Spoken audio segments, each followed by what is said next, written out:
Hello again, everyone. Michael here with Felicity, November 8033 Fox, a Cessna flight training device that I built at home, and welcome back to the channel. It is the 11th of May 2024, Saturday. I hope you are all doing well and safe wherever you may be around the world. It's one of my favorite times of year. It is time for the Cheat River Island fly-in. Now, this is a real-world event that is happening currently this weekend. I did work closely with the event coordinators last year to bring exclusive X-Plane 12 scenery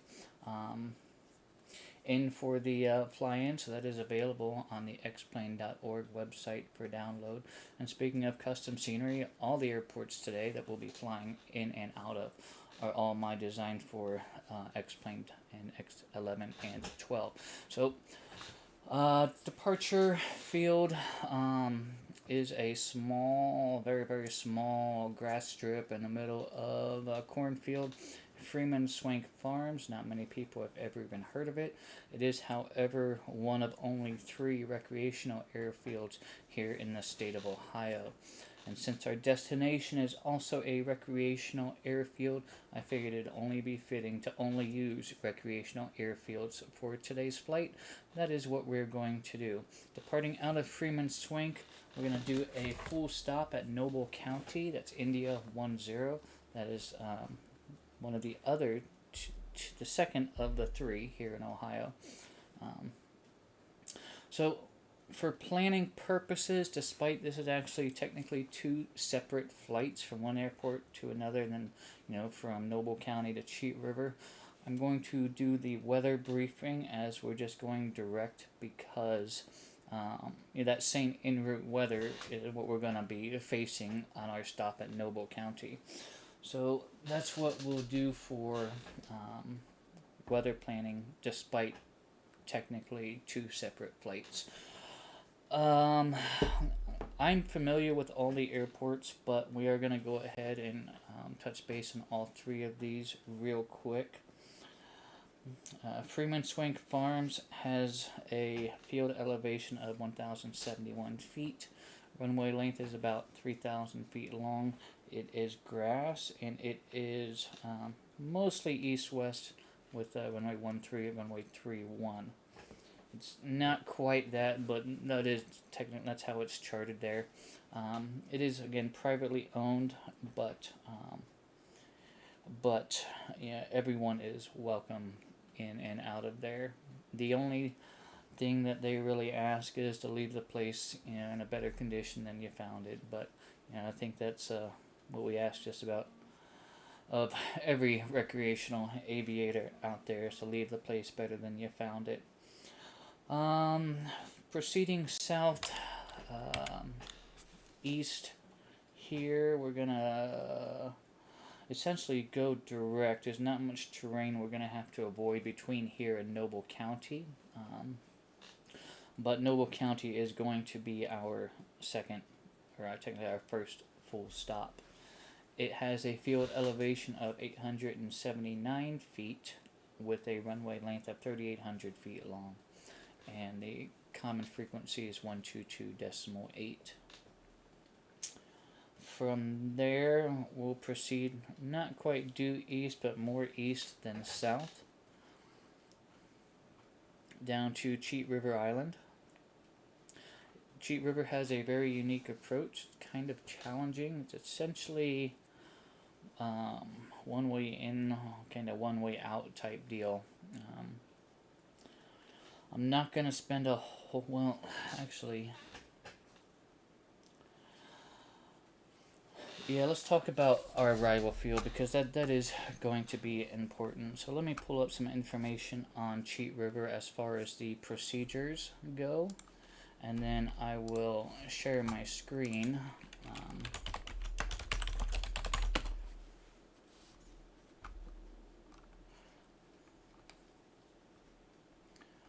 I'll share my screen with all the arrival information here. Let's see.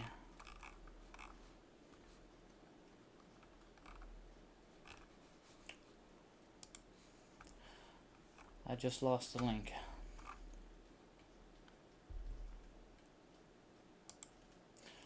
We'll pull up. Let's see. I'll just pull it up on the airfield guide here. That might be the best way to go about it.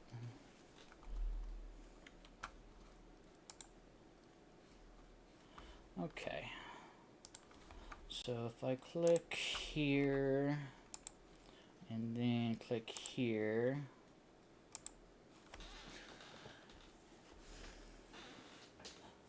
here we are. This is the airfield guide available from the Recreational Aviation Foundation. It is available online.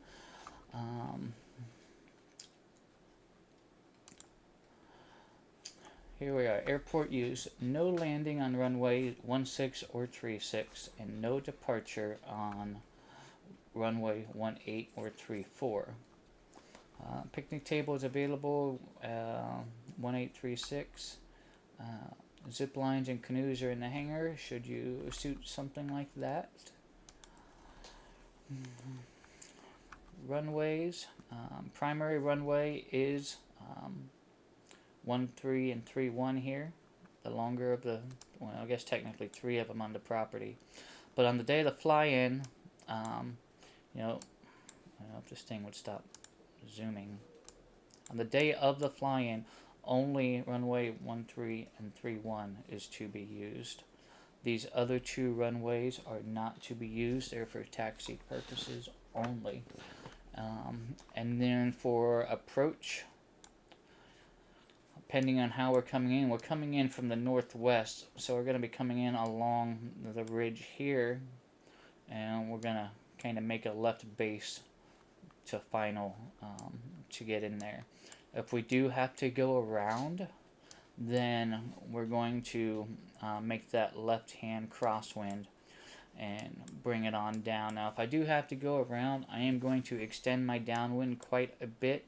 I'll come down through the valley here, and I'll turn around, further southeast here to get a better, more stabilized approach onto this short final into Cheat River Island. So that's what I wanted to refresh myself on, was no landing on 1636, no departure on 1834. Nearest weather station, okay. Okay, let me get back over here, and we'll go back here. Alright, so a little bit of information there about Cheat River Island. Again, they hold a semi-annual fly-in, happens twice a year. I am hoping to get out there to the rear world fly-in at some point in time in the very near future, but unfortunately, as of late, these past couple ones, it just really hasn't worked out. So, alright, let's get into the planning. Let's do a quick weather briefing. Not so quick, but a weather briefing, and then we'll head to the plane and do a walk around, get things started up. So I do have our departure and stop in there. Let's see. With our destination. So let me select a decent altitude for today's flight. We are heading east. We're going to be VFR. So we need odd thousands plus 500. So 3,500, 4,500.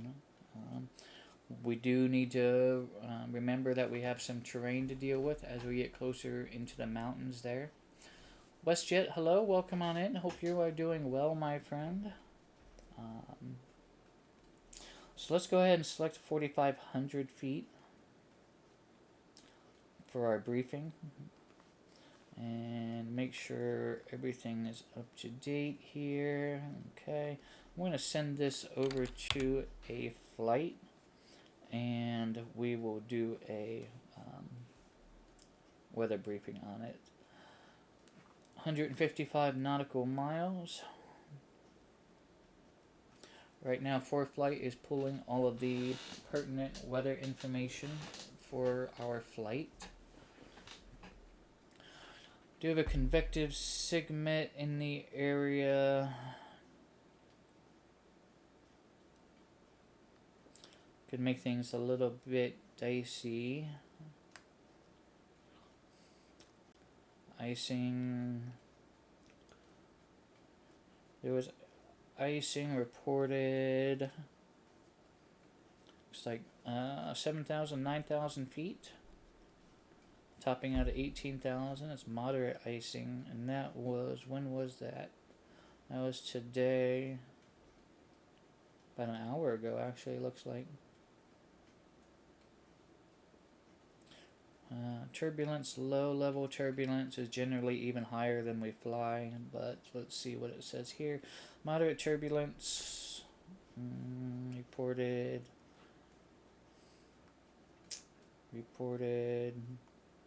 about 30 minutes ago, roughly. But it might be a bit windy, might be a bit choppy. I do know here in central Ohio it was gusting almost 30 knots when I was at the Ohio State University airport earlier today. So it is going to be a bit windy for our trip. I do know that much. But as long as we don't run into any thunderstorms or low visibility, despite the high wind, I think we'll be all right. Surface analysis chart. Yeah, we kind of see this high and low pressure system here.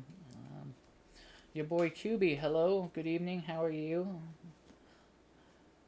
It's a name I haven't seen in a little while. Hope you've been doing well. So there's a good chance we may run into some dicey weather. We're going to utilize real-world weather as much as possible. If we do need to transition the simulator weather, we'll use the same winds, pressures, and temperatures, but we can get rid of those clouds if we need to. METARs, everything looks relatively VFR. There's some marginal towards the end of our flight there. It's got a broken layer at 1,600 feet. That's pretty low. So we may have to scud run it in there. We'll just we'll see how it goes as the flight progresses. Pirate report, this is real world stuff. I'm going to skip over this. Cloud coverage. Significant cloud coverage in the area, it looks like. You're going to fly the event in the published arrival window, but real world things popped up, so I called it off. Yeah, I had some real world obligations earlier, but I'm still going to fly in, despite the official window being over already. Visibility, surface winds, and precipitation. Those red squiggly lines aren't necessarily a good thing that I want to see. That does indicate some thunderstorms. Scattered thunderstorms. Let's hope for the best. That's all I can say right now is we're going to hope for the best. If we got to clear the weather, we'll do what we have to do and we'll deal with it then. But for now, we're going to do what we can with the real world information that we're getting. Terminal area forecast. This is what would normally could possibly transition while we're flying. As we move along, we see the times kind of increment here. That's kind of following our flight time. And we notice that as we get towards the end of our flight, that we do see some IFR and some marginal VFR here. And again, neither of these stations are at the field, but they are relatively close to the field that we'll be landing at. Wind chart. This is kind of a cool one. Hey Drippy, hello. I'm not even going to try to pronounce that. But the wind starts at the top of the flag and makes its way towards the black dot, so we are going to have a significant tailwind for our flight, upwards of 30 knots in some places, looks like 25 knots in other places. It's just JJ. Oh, okay. That's easy enough, JJ, got it. Vertical cross-section chart. This one is pretty neat. The green is terrain, the blue is our flight path, including climb, cruise, and descent. And it does give us wind and temperature information here as well. So we see as we get closer towards the end there that terrain, that green is a bit higher, as we get closer into that West Virginia mountain range. On a day like today, a radar altimeter would be handy. I do not have one on board the plane, but it bounces a signal down to the ground. It tells you actually how far above the ground that you are, not necessarily your current altitude and mean sea level. Winds aloft table, we can see at 4,500 feet, we're having a wind of about 33 knots. Tapering down to 21 knots as we get closer to Cheat River. But if I wanted to make, let's see, if I wanted to make a slower ground speed, I could fly lower. The winds are a bit less there aloft. But 4,500 looks like it gives us right about the average ground speed based on the available winds. 33 knots, 30 knots, and 21 knots. Okay, and the rest of this is a lot of real-world NOTAM stuff. That would, it's important information, but not necessarily applicable to our flight in X-Plane and or on the VATSIM network. So, all of that being said, in the real world, I probably wouldn't be making this flight. There's just too many unknown variables. It would, especially as a VFR pilot, I'd want to wait to see if conditions improved personally. Okay, well, I guess that being said, pre-flight or weather briefing, I'll give it a go, but like I said, we may have to force in some clear skies or remove some of the clouds to maintain VFR today. So let's head to the aircraft and we'll get walked around and get her started up and get our flight going. So I will see you over at the plane in just a moment, and thanks for coming in.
Hello, everyone, and welcome aboard, Felicity. M. Stein, thank you. You enjoy the rest of your evening. Thanks for flying into Cheap River Island earlier. Um, and as always, I appreciate it. You have yourself a wonderful rest of your day, and if I don't talk to you soon, a good weekend. Okay. Alright, welcome aboard. We are, where are we at here? Getting ready to start our walk around. Let's ensure that we have the appropriate checklist for the bird that we are flying today. And we have the Hawk. We're in the 172 Hawk XP. It is a high performance 172. Constant speed prop, 210 horsepower. But just about everything else is still 172-ish. Okay, let's get some lights on here. Master, beacon, landing, taxi, strobe, and nav lights. Let's go ahead and get the pitot heat on as well. And hop out of the aircraft here. What am I missing? Flaps. Let's get our flaps down.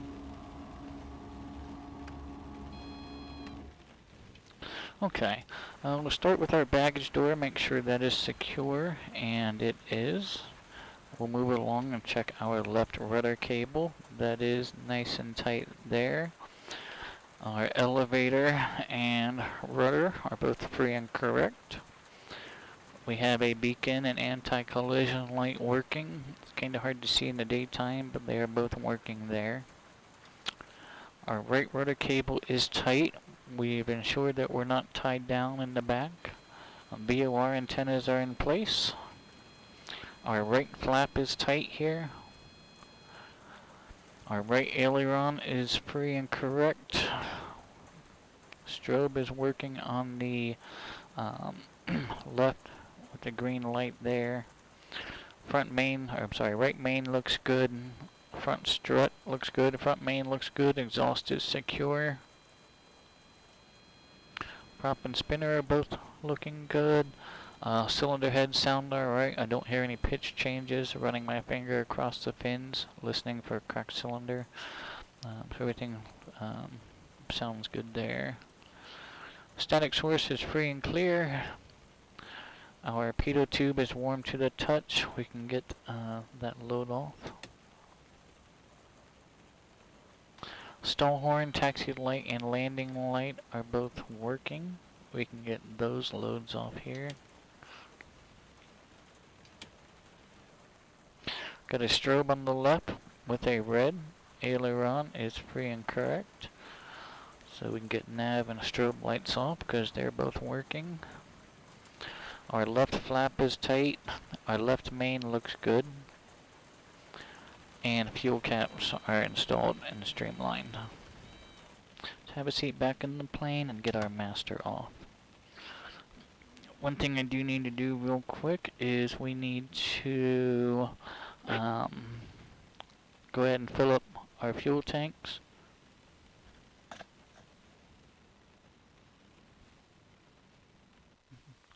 Let's go into customize here, weight and balance and fuel. We've got you and I on board with some gear here. We are going to fly in. We are going to be camping. So we're going to have some tents and some food. So carrying a little bit more weight than we normally would today. Okay. You and I on board with all the gear. Total takeoff weight is 2,365 pounds. Max gross is 2,558 with an empty weight of 1,751 pounds.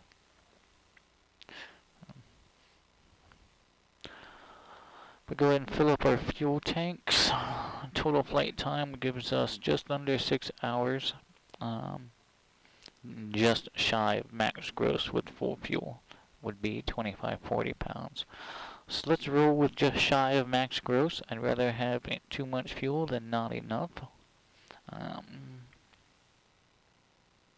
Okay, that looks good there. And then let's apply those changes. Our aircraft's going to drop down a little bit, and that's just the weight of that extra fuel being applied. Okay, walk around was good. We've got good fuel, full fuel. Okay, moving along to our interior checklist. We can do I'm not going to go over a full safety briefing today, just going to go over the acronym for safety for seat belts, air vents, the fire extinguisher behind us, the exits on the right and left, traffic and talking, and if you were to have any questions. Okay, so that covers the safety brief, real quick one. Tech time is 144.8. Circuit breakers are all in, and alternate static air is in. Okay, let's check our trim. That looks good there. Alright, moving along to our startup checklist. Let me get scooted up here so I can reach the flight controls. Okay. Alright, that feels alright there. Avionics are off, autopilot is off, cow flaps are open, mixture is full rich, prop is high. Okay, master is gonna go on. Beacon is already on from our pre-flight. Okay. Let's get fuel pump, throttle in, throttle out, fuel pump off. Okay, let's make sure we are clear. We're clear front. We are clear to the right. We are clear behind us. We are clear to the left. Okay. Brakes on. Master. Clear. Max to start right away. I'm looking for oil pressure and RPM. If I don't have either one of those, there's a problem. I'm going to shut the engine down.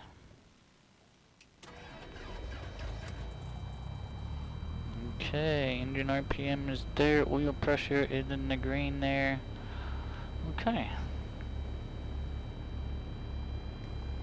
Let's go ahead and get our landing light and taxi light on so that we can be seen. And then I'm going to go ahead and connect to the VATSIM network. Connect, type 172.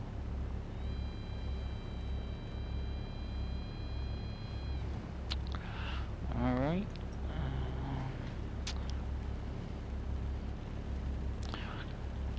Pretty sure Unicom is 122.8 here. Yeah, it is generally around here. Okay, what else we got?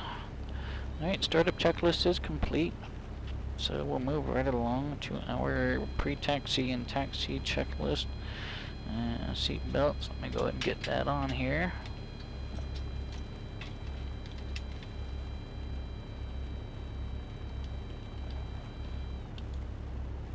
Flaps are going to come up. Avionics are going to go on.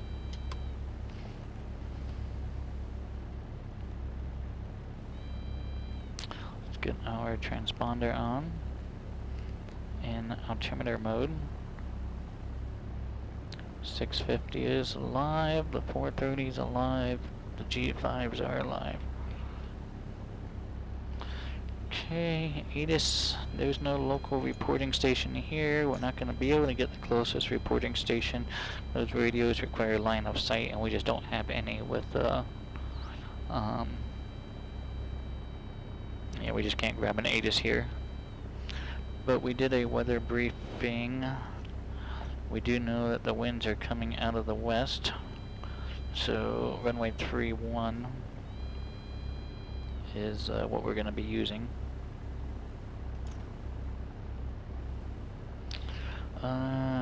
Altimeter, well, we know that the field elevation here is 1,071 feet, so I'm just going to set my altimeter to field elevation 1,071.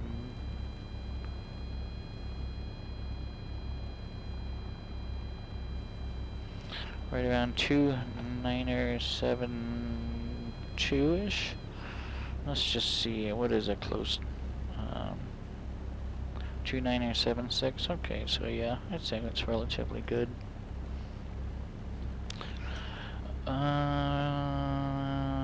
ADS-B is tied into our nav lights with the sky beacon out there on the left wing, so let's get that turned on. Taxi lights are already on. Attitude indicator, brakes, and turn coordinator. We're going to test all of those on our taxi roll, but we can go ahead and set our heading indicator to compass, which is right about there. Okay. Alright, and I think we are ready to taxi. Runway 31 is what we decided. Yeah. Okay.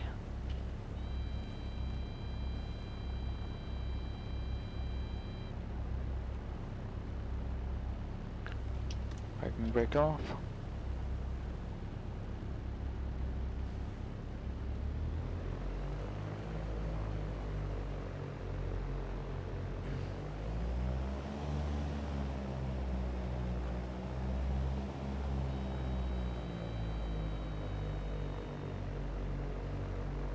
Alright, brakes are working. Turn coordinator is working.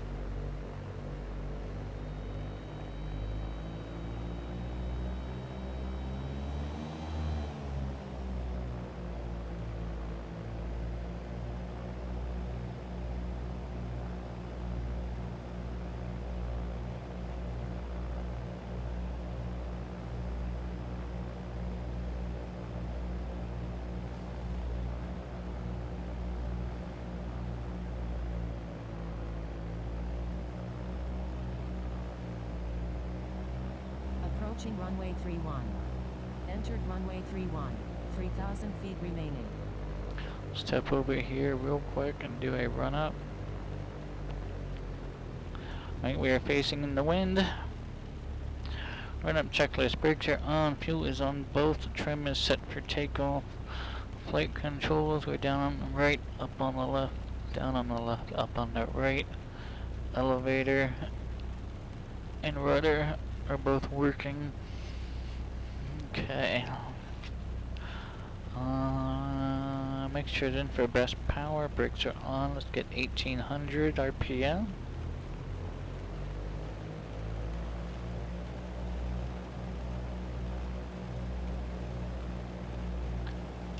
Left mag, there's a drop.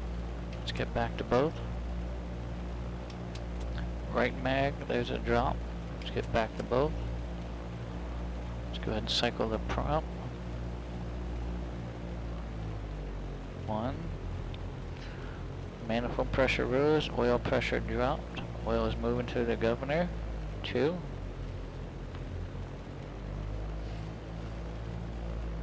3. Alright. Everything's good on the prop cycle there. Suctions in the grain, oil pressure, oil temperature look good. We've got good fuel flow, manifold pressure looks good. Alright, let's go ahead and idle back here.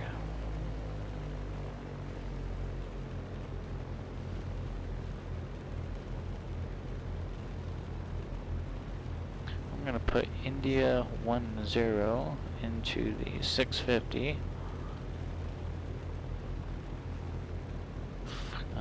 Direct 2 would be 147.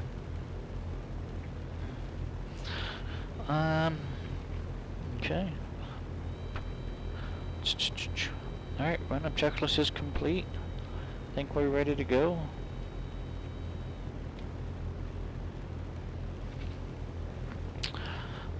Let's get 1228 in here. Swap that. Swingfield traffic, Skyhawk 8033 Foxtrot, been taking runway 31, left crosswind departure swing. Okay, strobes going on.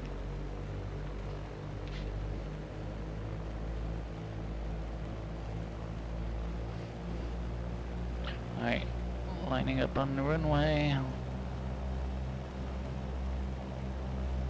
Full power. It's a little bit bumpy runway.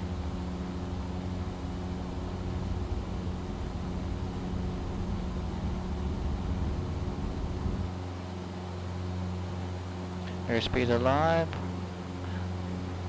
Rotate. Alright, we got positive rate.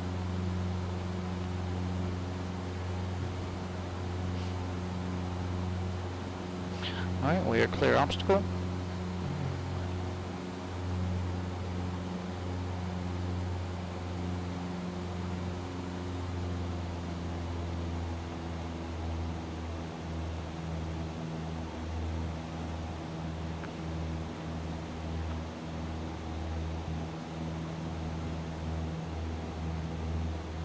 Double check heading indicator compass, that looks good.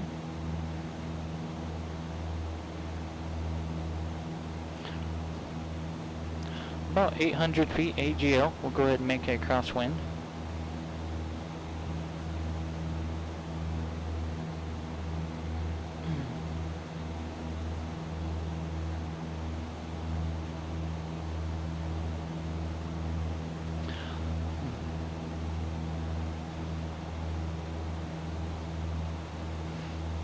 Alright, that looks good there. Let's go ahead and lift my left wing. It looks clear.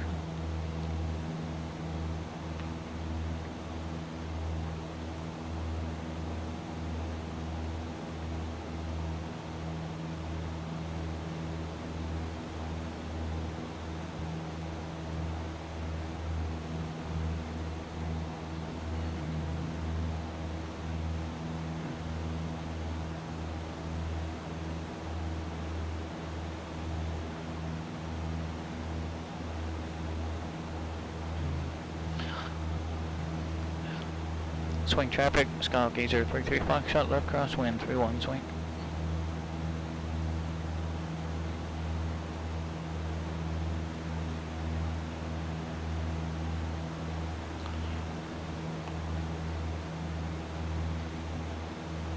Alright, we want a heading of 147. That's right where that heading bug's actually at, ironically.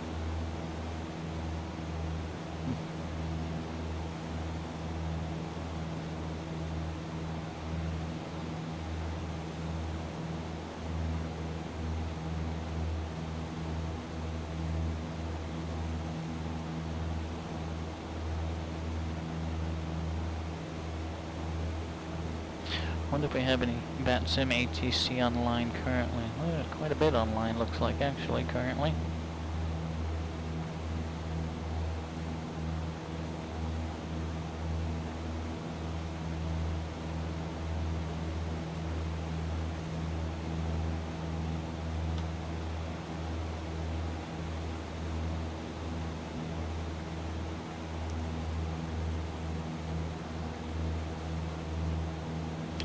Okay, 2,300 feet. Let's climb up 2,500 feet and hang out there for a while. I know we did our weather briefing for 4,500 feet, but we're still relatively flat here.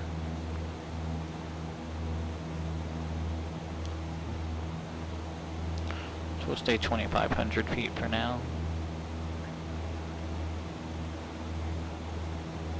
It is windy, I can tell you that much.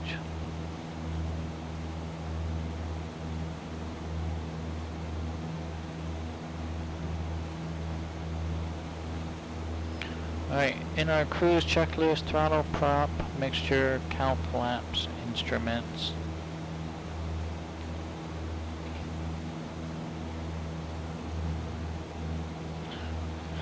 We can go ahead and close our cow flaps for now.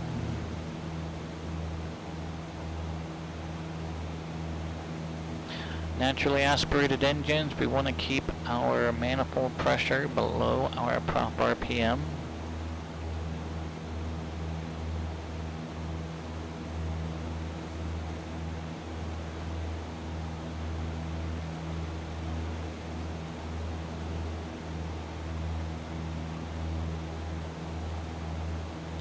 Man, she just doesn't want to trim well at all today. Might be in for a bumpier ride than I thought.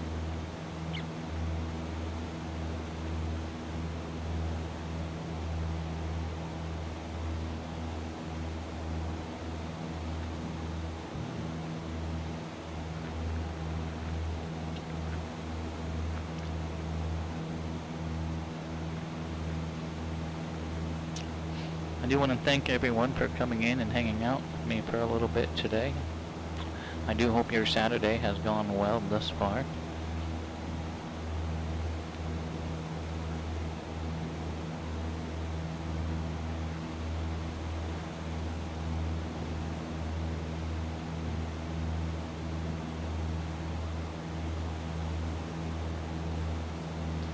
Heading indicator to compass, stay on that, it likes to drift on us.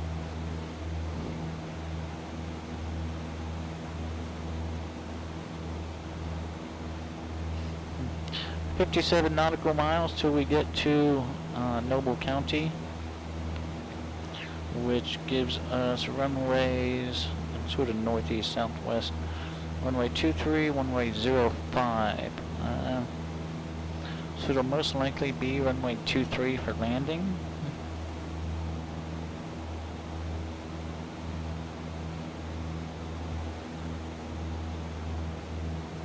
So we'll probably come in and then cross over midfield and grab a downwind. Because I'm pretty sure it's left-hand traffic. Unless they changed it recently, yeah. So that'll work that way.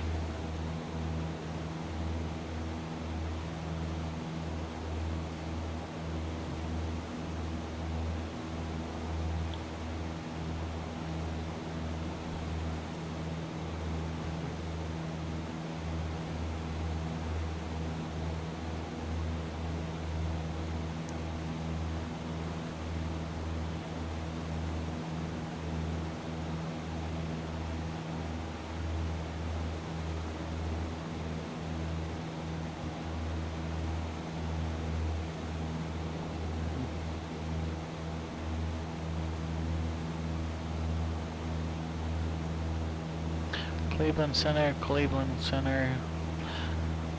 If we wanted to grab flight following, I suppose we could, but I think we'll be alright.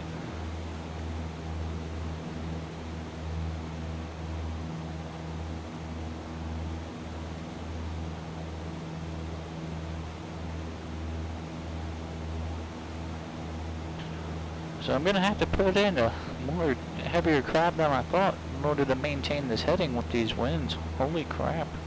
We got blowed off course quite a bit.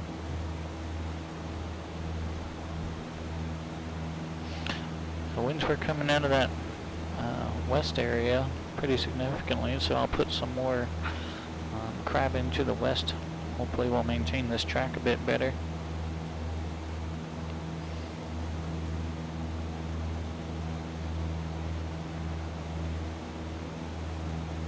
Ground speed right now is 127 knots. We're indicating 105. So I got about a 25 knot push.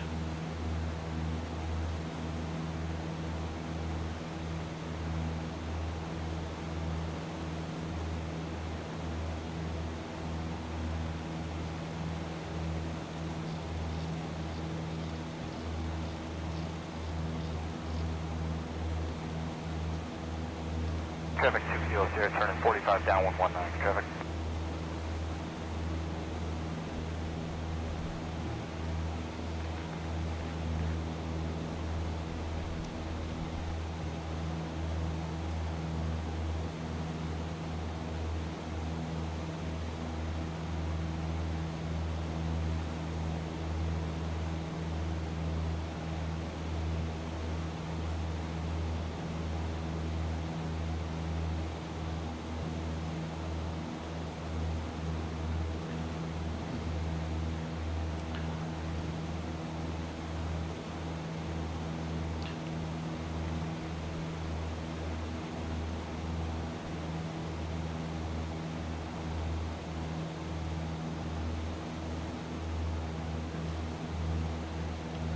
Traffic 6 is on downwind, runway 19, traffic. This morning I spent some time at the Ohio State University Airport twice a year. An organization known as the Youth Aviation Adventure. It's a non-profit organization. We put on a event to help foster and encourage an aviation interest in today's youth. lot of scouting people, scouting children, a lot of civilian children. Really kind of a fun event. So I always enjoy doing those because the reality is, today's pilot shortage is a very real thing. So if we can even get, turn down runway 19 traffic. if we can even get 1 out of 10 children, kids, young adults, to get an interest in aviation, then these events are worth it.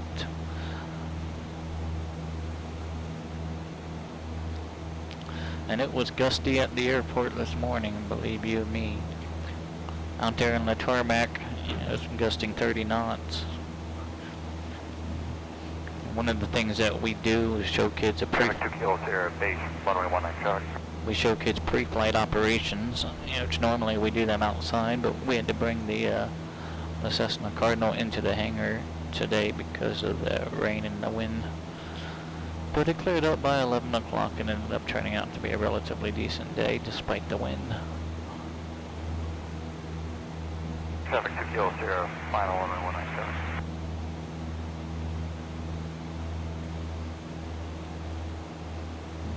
And it was a chore just to taxi the plane from the ramp back to the hangar, even with the wind correction in.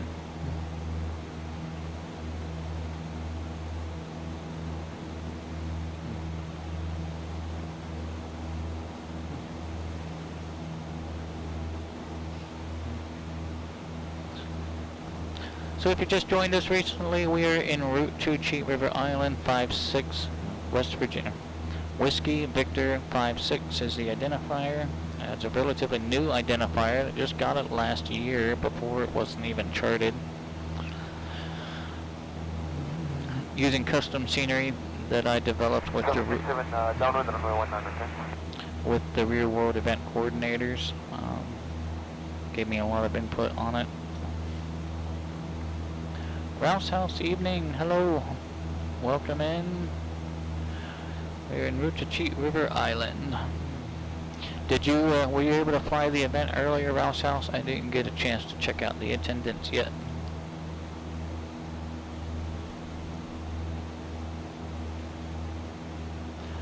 Awesome. Well, thank you for doing that. Greatly appreciated. Like I said, I worked last year with the event coordinators and the Virtual USA Flying Club members that flew in virtually. Were also counted as participants numbers in the real world plan. And we're doing the same thing this year. So anyone that flew in virtually is being counted as a virtual attendee, in the real world event. So I really enjoy when things can merge and kind of collide like that.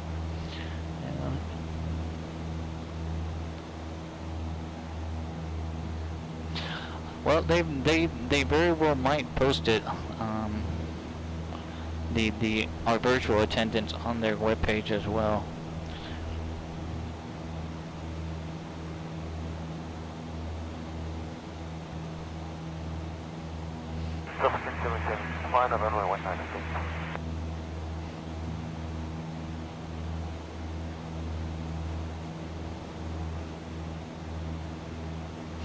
Yeah, it's really nice, and like I said, they were well receptive of the idea last year when I approached them about it, and it made me feel good because a lot of the real world pilots, they downloaded my X-plane scenery just so that they could practice the approach into this real world plane. 300 semi-engine now will be landing runway 19.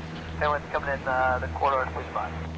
So I that getting that feedback is it makes it all worth it. And it is a very challenging approach. It really is. Miles out on a practice approach. I hug the right side of the valley. And I stay as low as I can.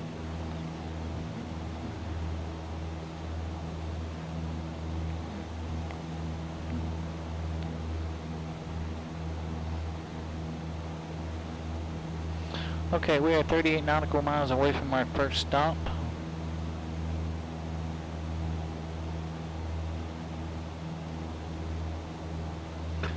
And again, we're going to cross over midfield to grab a left downwind for runway 23.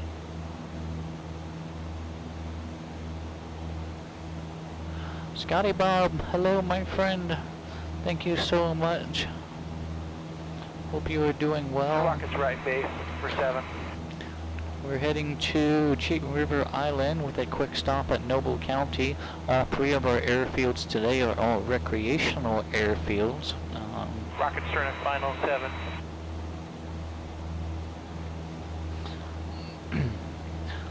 The Recreational Aviation Foundation does hold a special place in my heart. I do really support what they do. The rocket's short final 10. So I decided just to make a day out of recreational airfields.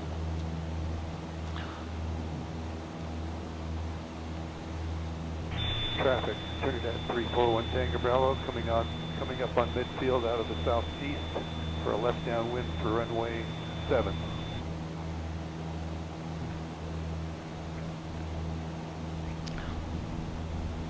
Yeah, I'm having to put in almost a 7-degree crab to maintain this track that we need to be on. That's what those winds are like right now.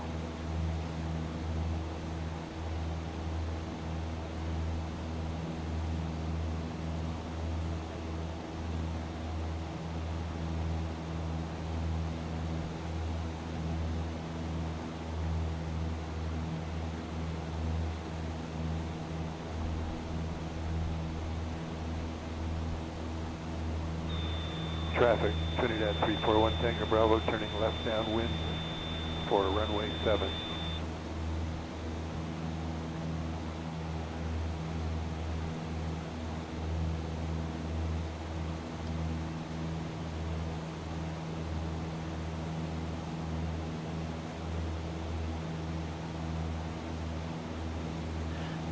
I do want to thank everyone again for coming in and hanging out with me for a bit. Greatly appreciate it. I know you all have your choice of things to do and people to watch and channels to see, and you know, you take your time, some time out of your day to come in. Turning left base for runway 7. I do appreciate you. Flying is fun, but it's more fun when it's more than one. You all make that happen. So again, thank you so much.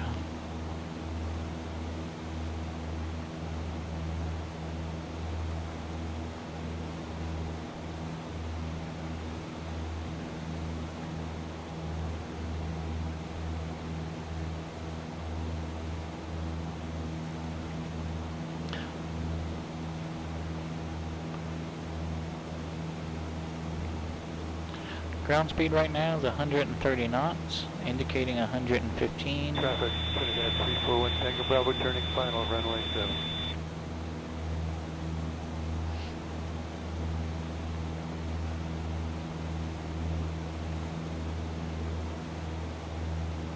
Traffic, Zansport for 19 or Quebec. I'm 3 miles out. I'm going to go, Mike, you go ahead. I'm going to go in and approach on the downwind, left downwind.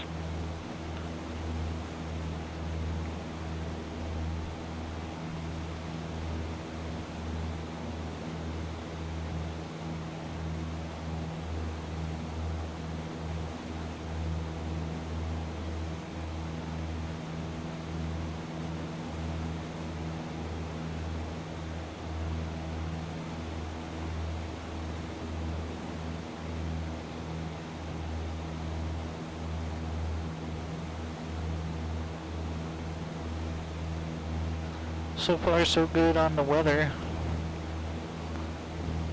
Traffic, Skyhawk 7347 is now 3 miles left downwind for 07.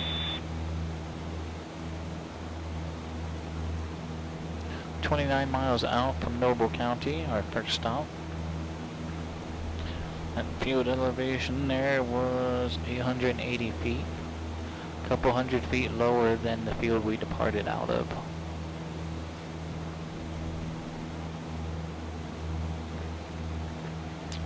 Let's double check things on our cruise checklist, make sure everything's good. throttle prop, mixture, cowl flaps, and instruments. 2500 RPM, Traffic 2400 manifold pressure, turning left downwind for 07. oil temperature, oil pressure in the grain. Everything's looking good.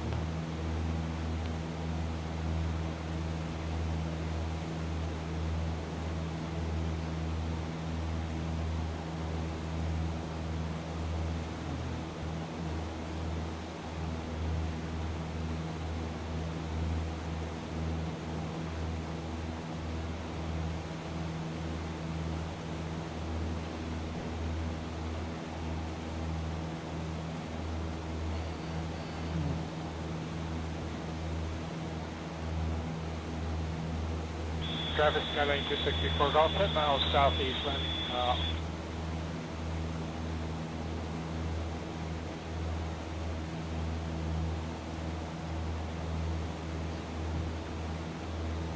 Traffic, 19 Quebec base for 07. Base for 07.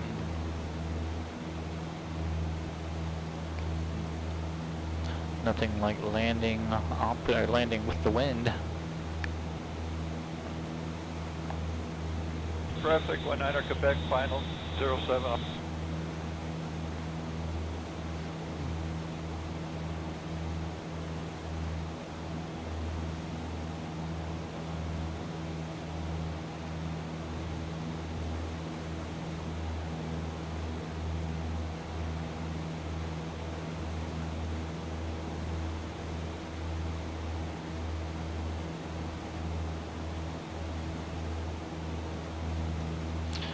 Alright, let's see if we can pull a close ATIS. Let's see what we might have available. 118.525. We can try that one. Traffic Skyline 56 Romeo, turning left downwind 07.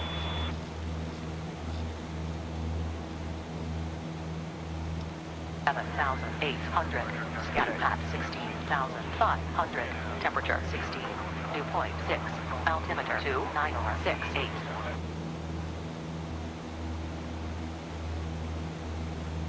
Automated weather observation here on altitude 310 degrees at 10 knots, 60, visibility 10 miles, rain, sky conditions scattered at 2,100, scattered at 4,300. Scattered at 5,600, temperature 12, 2.6, altimeter 2968. 988. Automated weather observation, Cambridge Municipal. Wind 290 degrees at 10 knots, gust 18. Visibility more than 10 miles. Rain, sky conditions scattered at 6,200. Broken at 9,300. Temperature 16. Dew point 6. Altimeter 2968.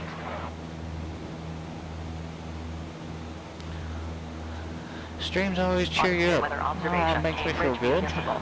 Wind 290 degrees at 10 knots, gust 18. Visibility more than. Well, thank you, and I do appreciate that because I did strive diligently to be able to provide you all with that sort of thing.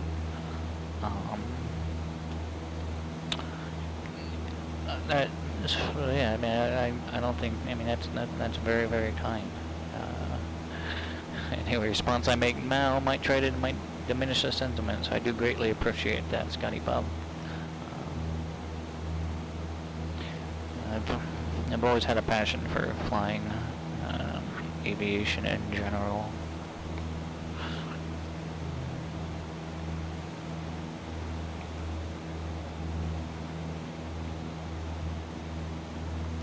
Alright, how are we looking? 18 miles away. We'll make some traffic calls about 10 miles out, and then again at 5 miles out. We're going to be 122 point, I want to say 8 as well. Yeah, 122.8. And then when we get close to Cheat River, it'll be 122.9. 2.9, so we'll go ahead and just get that on standby. 1229er. Keep that on standby so that it's ready for us when that time comes. Alright, we got our ATIS frequency. Let's go ahead and monitor guard for now, since we got our our weather information.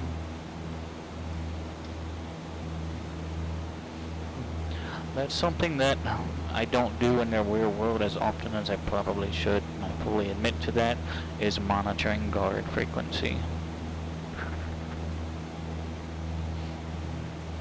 which is 121.5.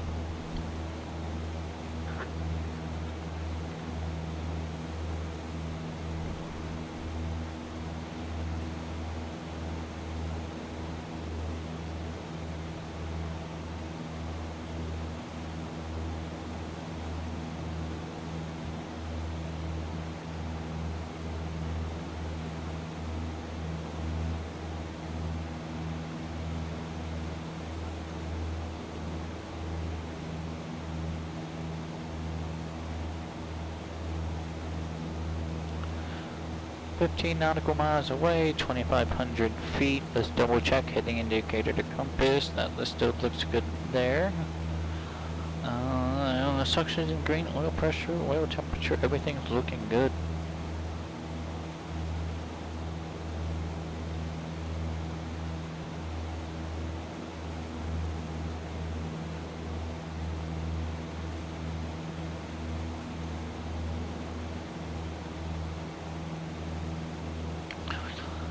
So it looks like, based on our approach course, that we'll actually intercept a midfield crossover if we proceed directly to the airfield from here. So we're not really going to have to reposition ourselves anywhere. This will kind of line us up great before we're crossing over a midfield. I say midfield, okay, technically being the middle of, the runway. Personally, when I cross over, I tend to do it closer towards the opposing number threshold. So if I'm landing runway 31 or 23 here, when I cross over, it'll be closer to the 05 threshold. And the only reason I do that is because that gives me just a little bit longer to get configured on a good downwind. That's all. Gives me more time on the downwind to kind of check things over, check the runway again, make sure we're clear, look out for traffic, things like that. Especially into some of the smaller airports, there's some aircraft that don't even have a radio.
Adjust our heading book just a little bit to maintain this course.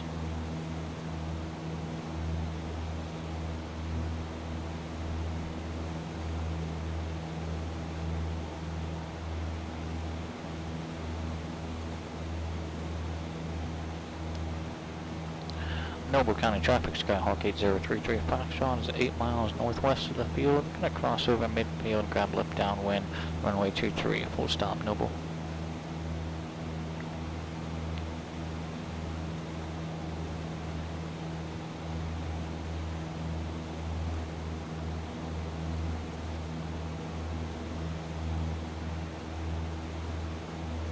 Okay, field elevation was 880. Pattern's gonna be 1880 technically. We'll just call it 1900 at that point. Looks like we climbed 100 feet. We're 2600 feet now. We gotta descend 700 feet to get to pattern altitude. We're 6.4 nautical miles away. If we start a descent now at 500 feet per minute, moving along at 110 knots, that'll be plenty. So we really don't even have to start descending just yet. But, I don't see any terrain. Let's just go ahead and get down there, check out some of the sights, I suppose. I'm going to pull the throttle back, put my prop in.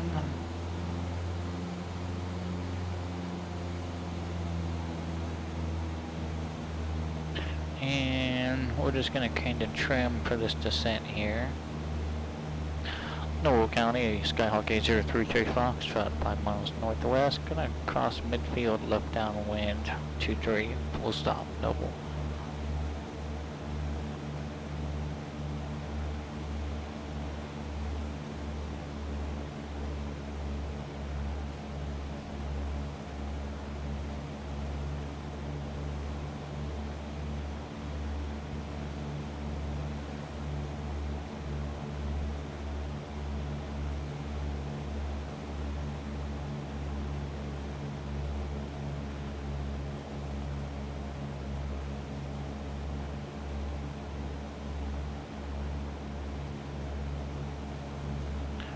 There's 1900 feet. Let's put some power back in here. Stop that descent.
Winds were 290, we're landing 230.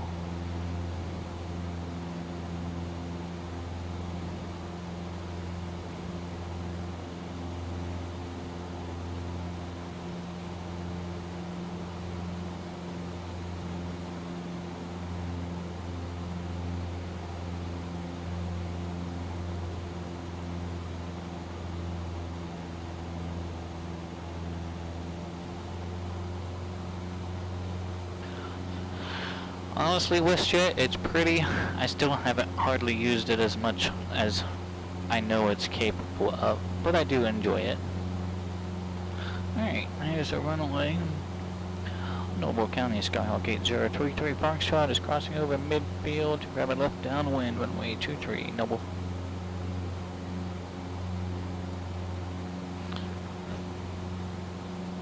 Alright, let me look at my left wing, looks clear.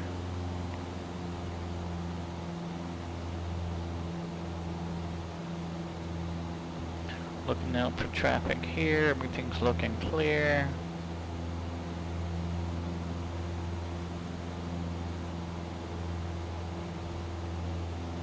Okay, beam the numbers there.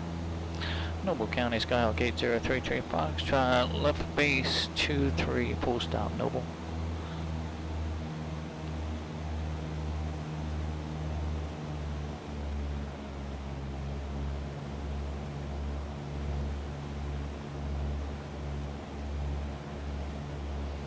Alright, let's put in a notch of flaps, 1000. Noble County, Skyhawk 8033 Foxtrot, left base to final approach 23, Noble.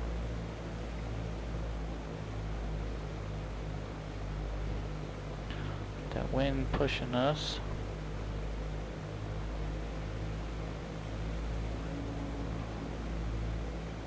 Probably gonna go this one around. I don't know if I want to stick this one at 90 knots. Let's see if I can just keep it arrested.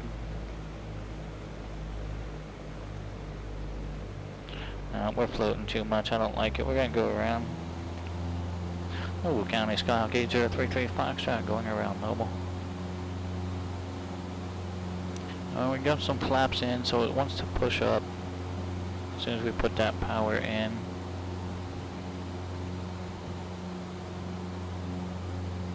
Let's pull those flaps out, better than 80.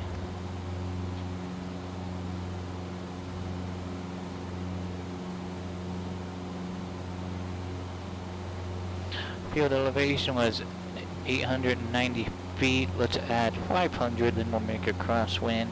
So we'll just say 1400, we'll go crosswind.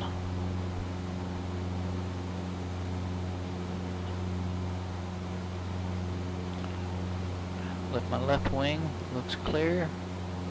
Noble County, Skyhawk 8033 Foxtrot, turning left crosswind, 23, full stop, Noble. I mean, I was just too fast. I was too hot and too fast.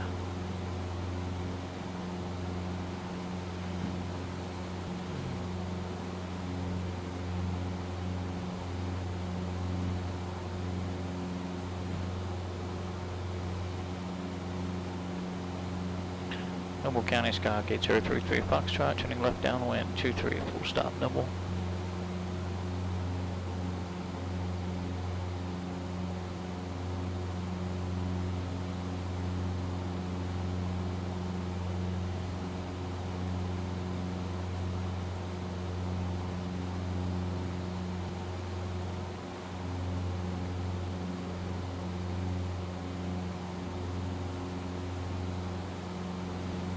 Alright, let's pull the power back.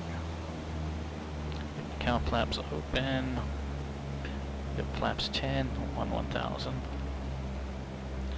Noble County, Skyhawk 8033 Foxtrot, turning left base 23, full stop, Noble. Ira Scotsman, thank you for the subscription to the channel 2 months in a row. Greatly appreciate your support. I hope you are doing well, my friend. We are just turning base for Noble County en route to Cheat River Island.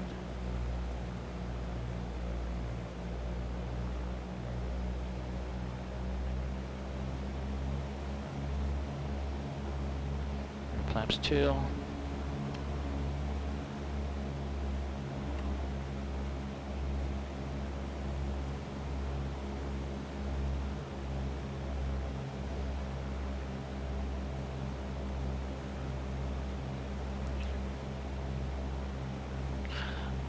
Okay, final approach is clear, the backwards base is clear, the runway looks clear, we are clear to land.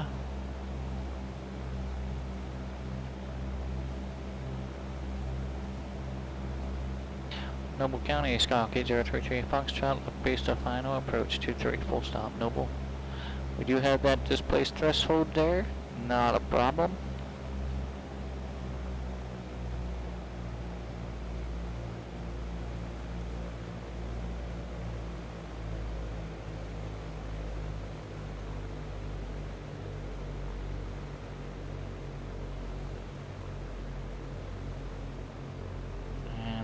Hold it, try not to land the plane, put the wind correction in.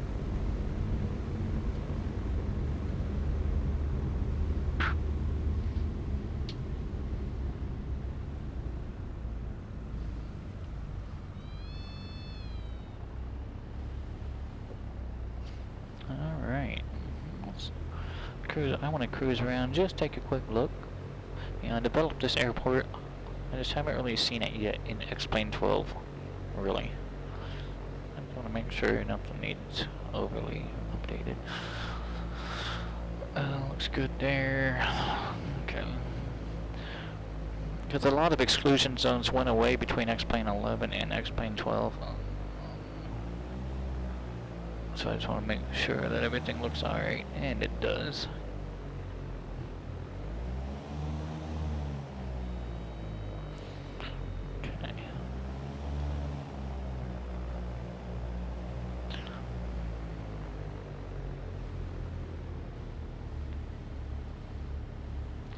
Ended up in death before we could land at the field.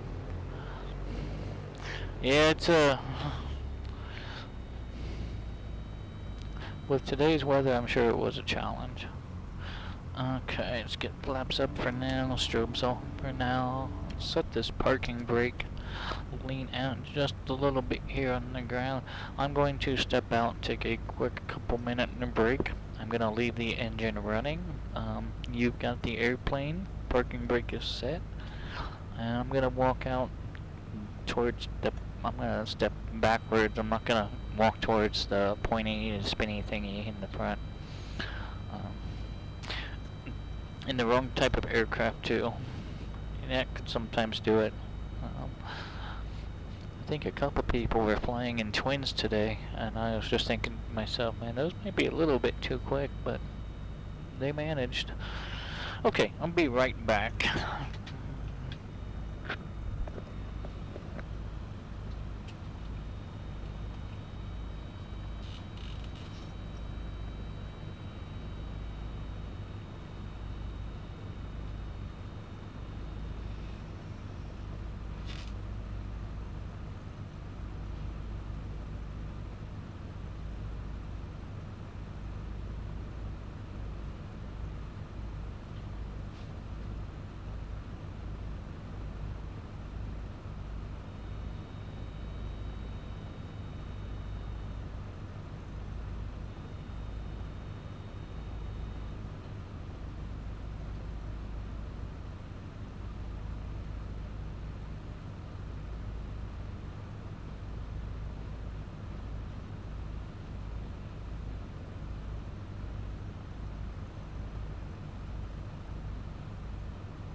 Alright, I do want to thank you for your patience and sticking around during a short break there.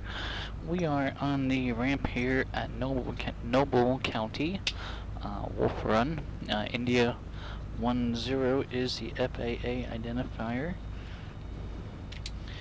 And gonna depart here and proceed down to Cheat River Island for the fly-in, which is running in tandem with the rear world fly-in today. Let's get scooted back up here. Okay, that feels good. Prop is still going. Thank you for holding on to the aircraft for us.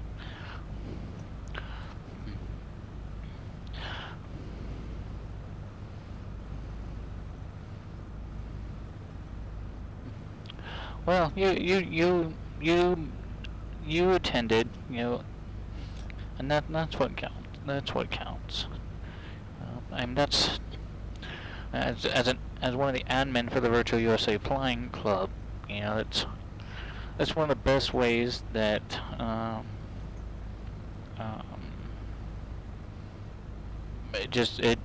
when it's the more people that attend, the better it makes us feel about running these events. Because a lot of the people do volunteer a lot of time and effort to put them together for people to fly into. So that is a very excellent way to say thank you. So making the window or not, participation is, that's where it's at. The time constraint. We do have to put something on there, but and whether you actually made it to the airfield or not, you still gave it an attempt. So personally, that's what matters. Okay, Unicom still. Let's go full rich. Noble County traffic, Skyhawk 8033 Fox, I'm gonna back taxi, runway 23 Noble. Give it a minute or two, make sure nobody chimes back in. Park and break off. Strobes going back on. Approaching runway 0523. Entered runway 0523.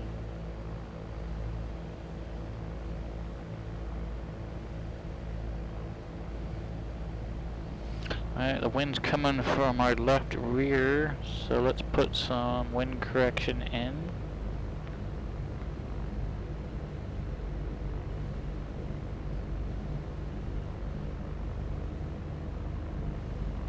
So that should be down on the left, up on the right.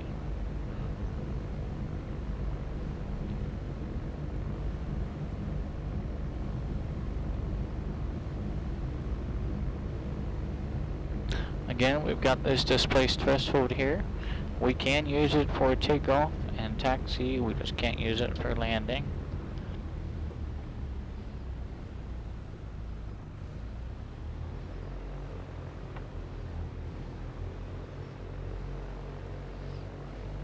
Alright, before we go, let's make sure we're not missing anything. Takeoff. Okay, that. Doors and windows, okay, that. Lights are on. Transponder, let's get that back to altimeter mode. Okay, hitting indicator, compass. Alright, looks good there. Noble County traffic, Skyhawk 8033 Foxtrot, taking runway 23. Straight out, Noble. Put that power in, wind correction.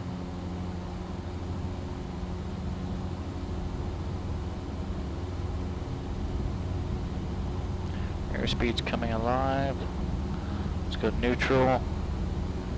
Rotate. Positive rate.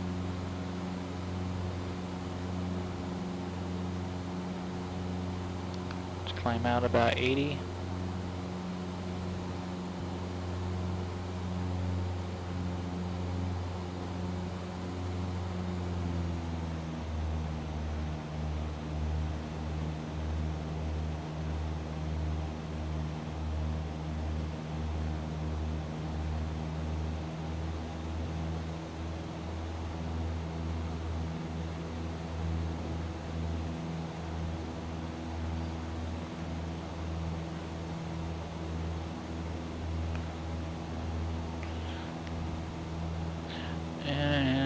ahead and turn on course. Lift my right wing, looks clear.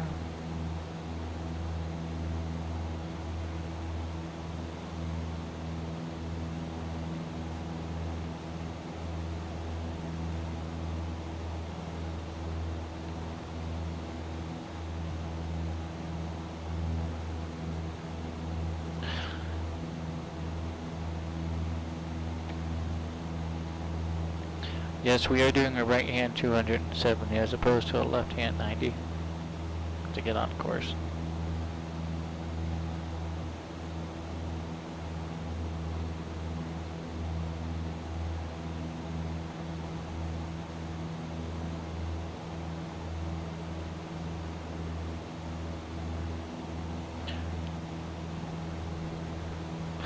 We're doing this just so I can fly back over the airport.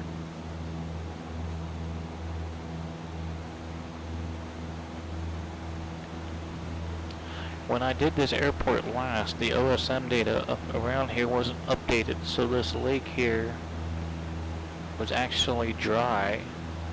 So I need to go back through and see if the OSM data has been updated. Because we're using ortho photos, this isn't default X-plane, so I don't know if that body of water is actually there in default X-plane.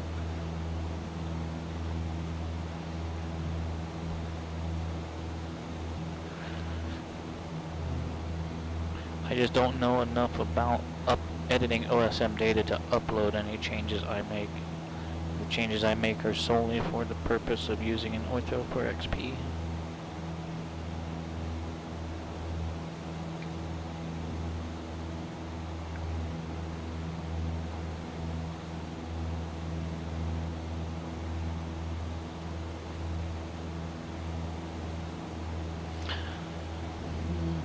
I know Cheat River isn't even in here. But let's just see just in case.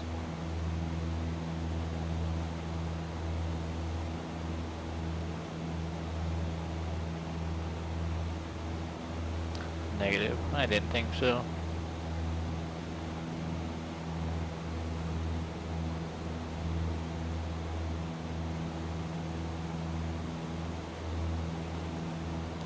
Alright, so what kind of heading do we need?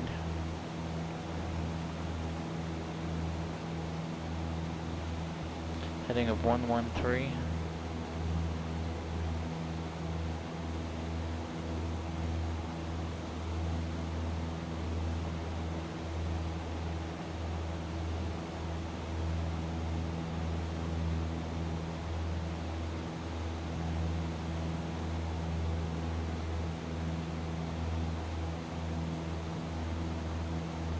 Alright, heading 113 to get us to Cheat River Island.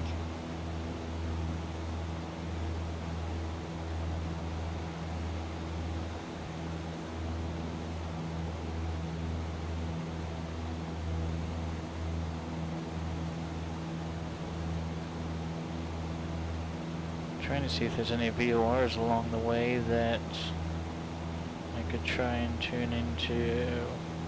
Clarksburg 112.6.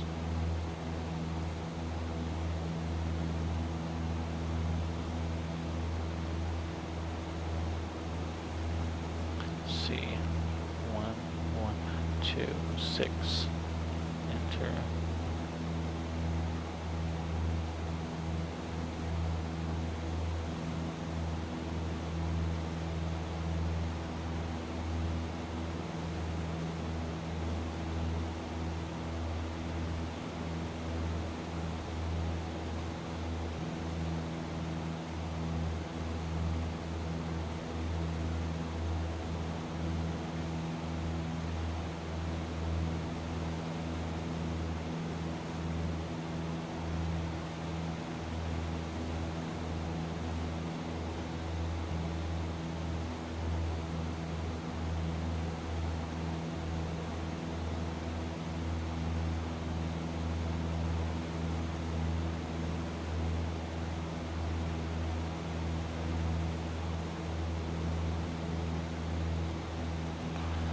$2,300.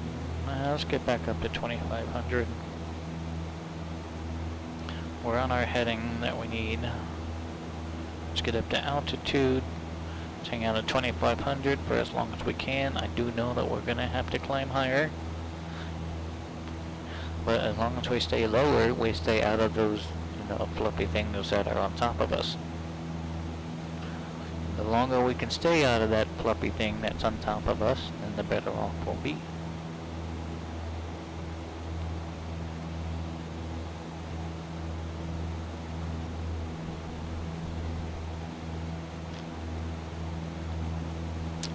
Heading indicator to compass, double check that. It still looks good there.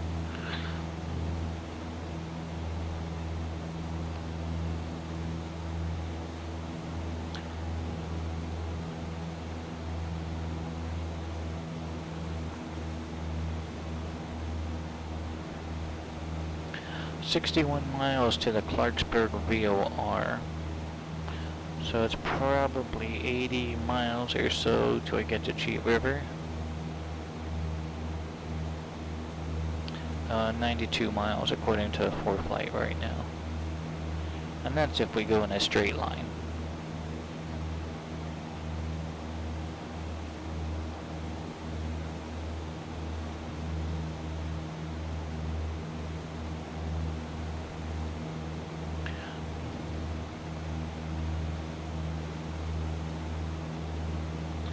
Really wishes there were more VATSIM controllers in Canada. It's missing out a lot in New York City. Well, I understand that.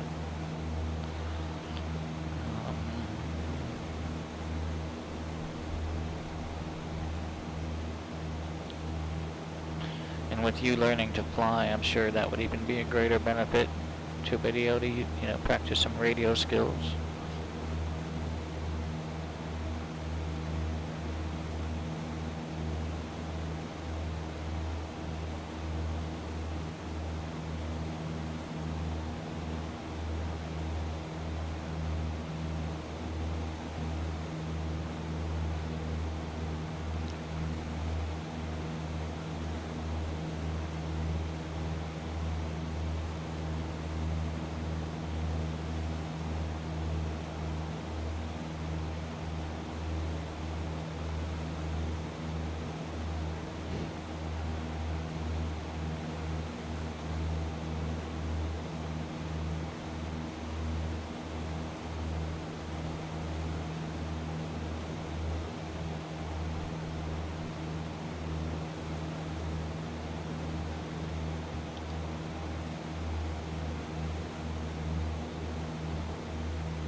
Traffic, Skyhawk 7347, left base 07.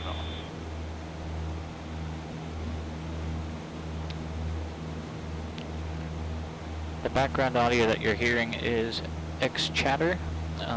It's a plugin for X-Plane just to kind of bring some background cockpit noise and chatter, especially on when we're out here in no man's land on Unicom. Kind of helps bring some little bit of added immersion into the flight. Traffic, Skyhawk 7347, turning final 07. I mean, honestly, it's just a lot of pre-recorded stuff from live ATC, which is why you hear a lot of duplicates, but I think it's better than nothing.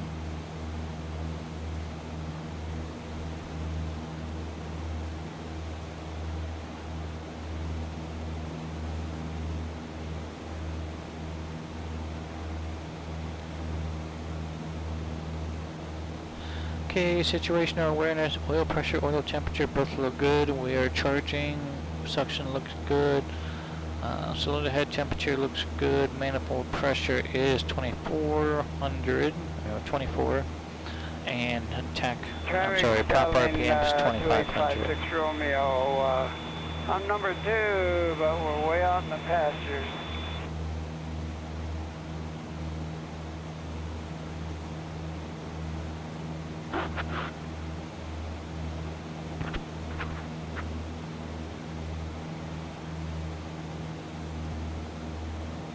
Traffic, Skyline 2856 Romeo, turning base leg 07.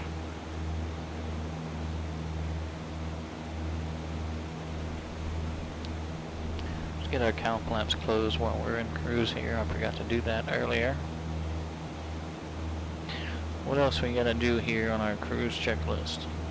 What am I missing? Anything? Throttle prop, mixture, cow flaps, and instruments. Traffic Skyline 264 Golf, 2.5 mile midfield from the southeast. We're overflying for left traffic 7.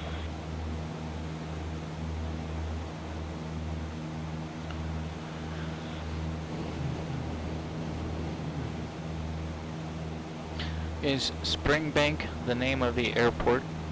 WestJet?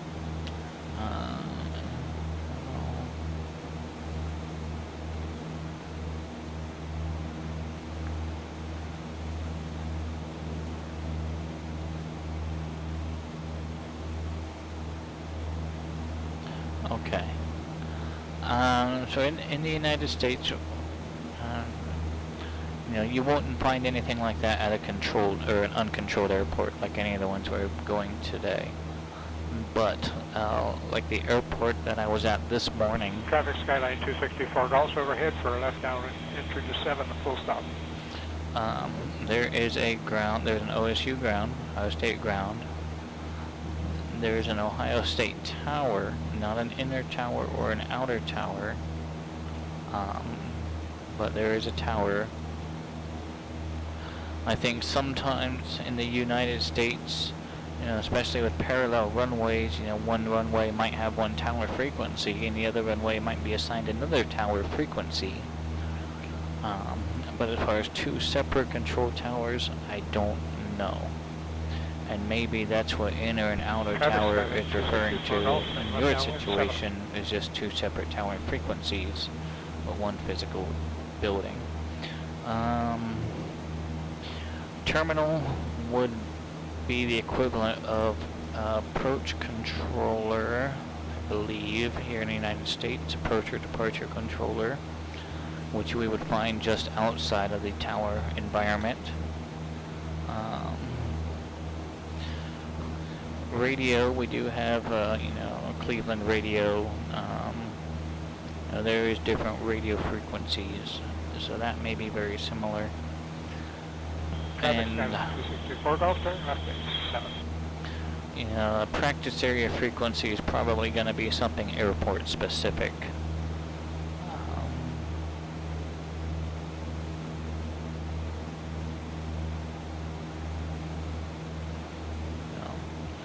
So I know there are some similarities. I know there are a lot of differences.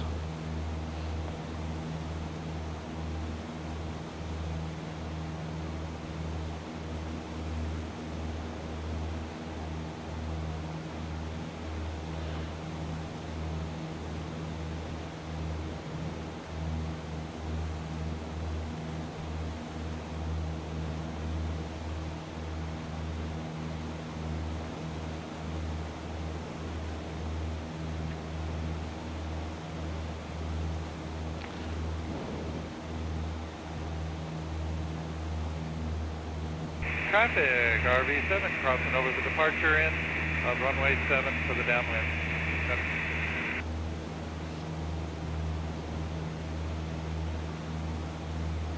I do believe we are coming up on the Ohio River. We're crossing the Ohio River into the state of West Virginia.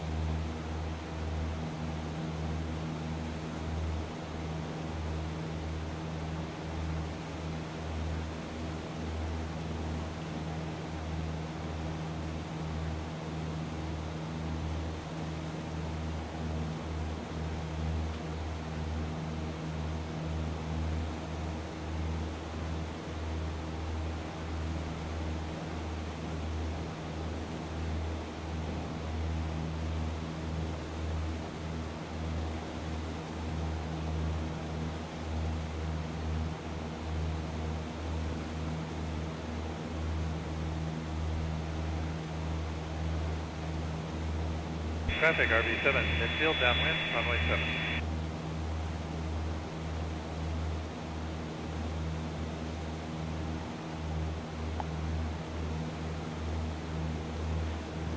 RD, left face, 07. Doesn't look like there's many bridges. So you probably have to drive up or down the river a ways to get across in this particular area.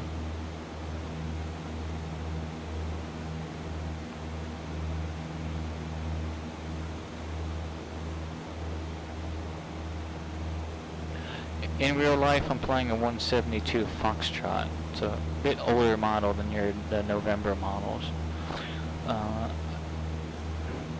The airplane does not have a standard six-pack. Approaching the end of runway 7, departure end, and he's crossing over left downwind for 7.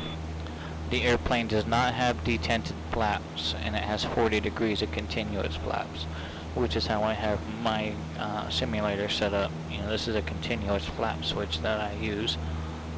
Traffic, And each of my Cessnas that I fly all have 40 degrees of continuous flaps. They're not detented. So the longer I hold the switch down, the more flaps I get. I know about 2 seconds is about 10 degrees of flaps.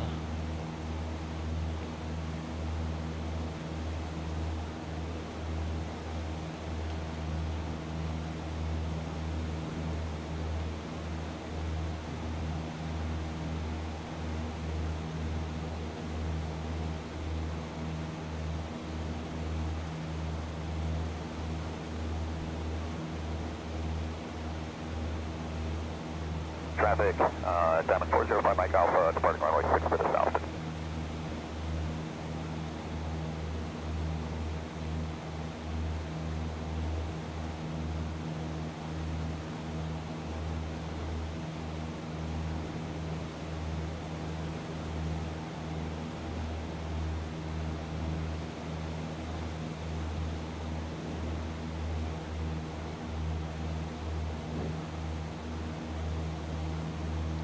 Alright, off to our right here is the town or community of Sistersville, West Virginia, and the only reason I know that is because it says it right here on my sectional. Mike Alpha, departing pattern to the south. And I still don't see any bridges that cross this river, so that's very interesting. Okay, let's go ahead and turn back on course. If we follow the river, it'll get us away from where we need to go.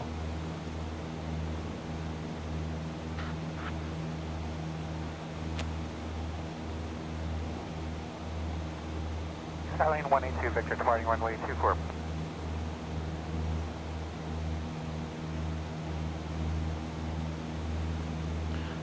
We're 2,100 feet. Let's go ahead and start climbing now. Let's get up to maybe 3,000 and hope that doesn't put us into a layer.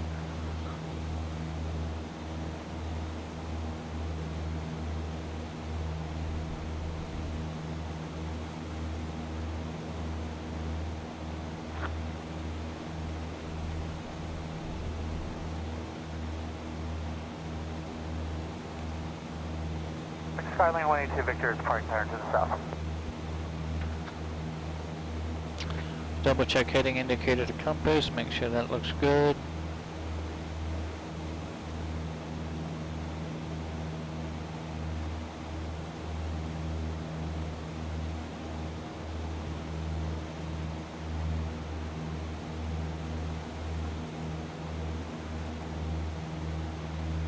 Alright, 2,500 feet, we still look okay.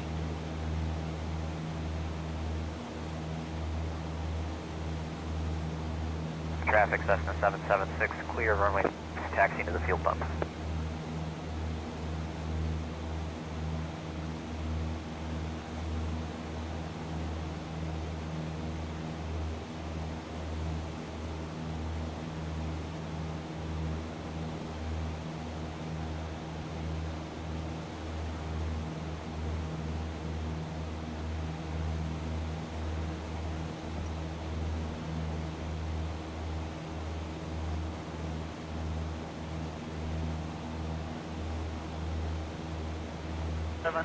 Cloud with you to yourself, high southbound. Alright, 3,000 feet, how we looking? I think we still have some room above us. Let's go up to 3,500, see how it looks.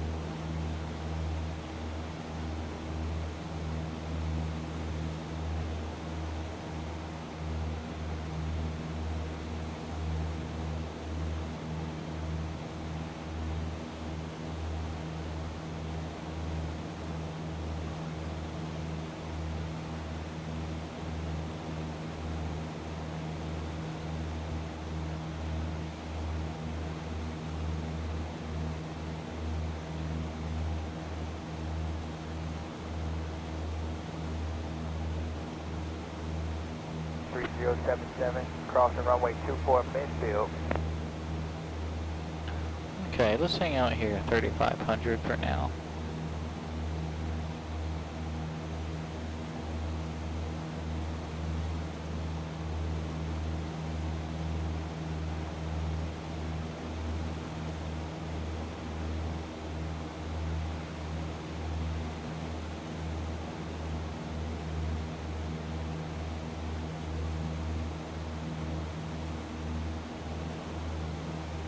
Traffic, Skyhawk 64776, taxiing to runway 24.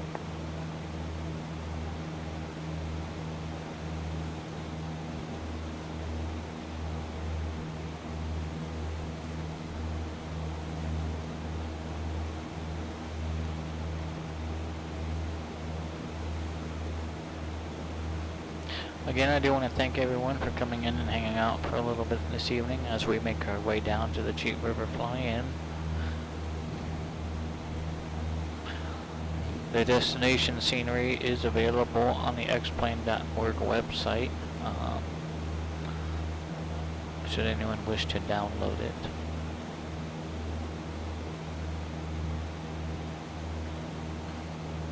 Traffic, Cirrus turning city final for runway 24.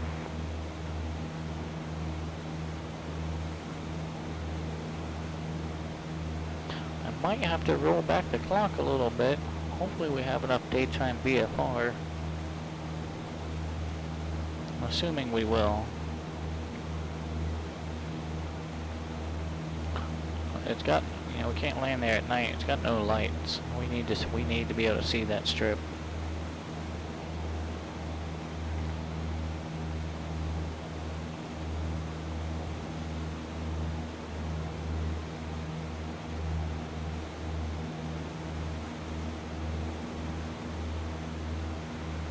Traffic, Class Air 4 Mike Kilo, taxi from the North T hangars to the run-up block, runway 24.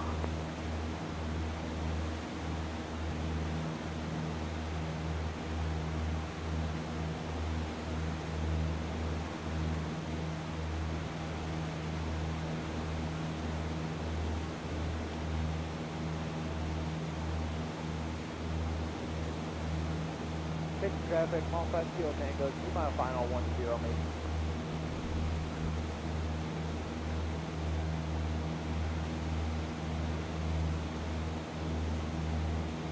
And it would be a lot brighter out too if it wasn't for the clouds.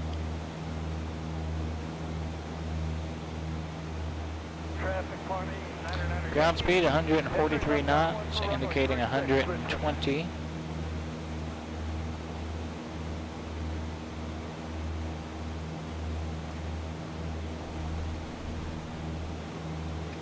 Traffic 044 is turning base for 10, Mason.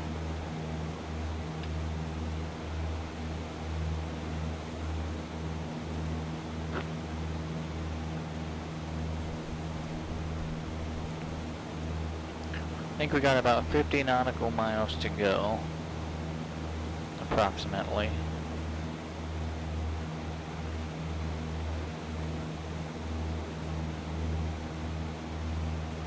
Traffic 044 is turning final, 10, Mason.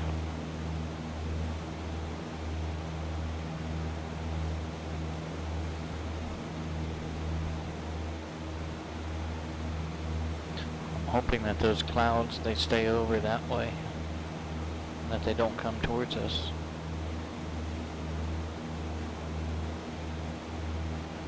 Lakeland area traffic, Skylane 265 Foxtrot is 4 to the southwest, transitioning northeastbound at 2500.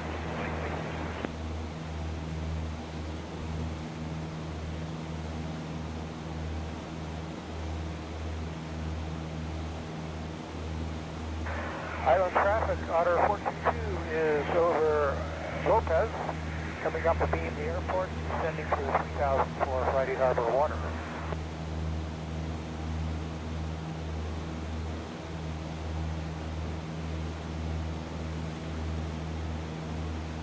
Interesting. Nav 2 radio just caught something. I'm just not sure what it is picking up because it's not. It doesn't seem to be a VOR. Wonder if there's an NDB or something around here with that frequency 110.3. Orchid eastbound traffic County 92416, ND right downwind for 34, departing the paddock to the south. Orchid County.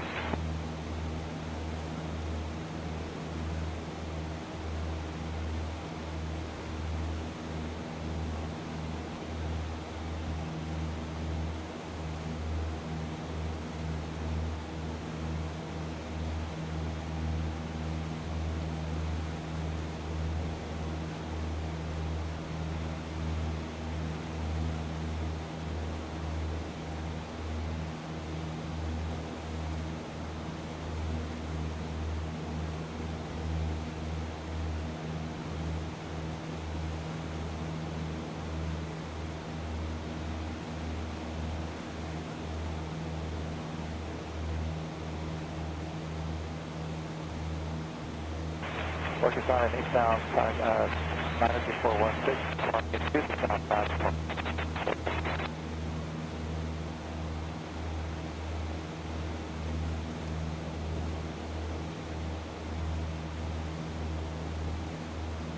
And according to traffic, section 732, says no might be 10 miles to the south of 2,500, moving in on the right downwind for runway 145.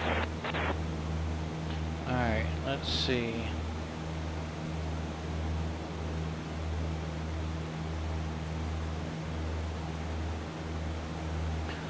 It looks like Cheat River Island is 16.4 nautical miles from the Morgantown VOR off of the 155 radial. So the Morgantown VOR is 111.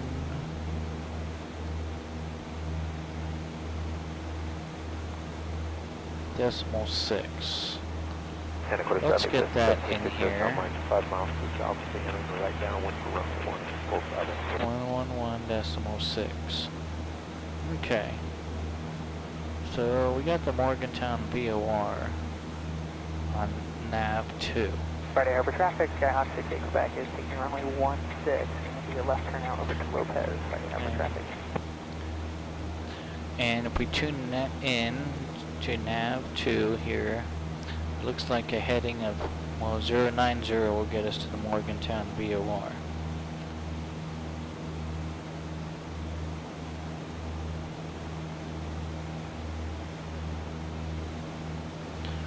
But I want a radio of, what did I say?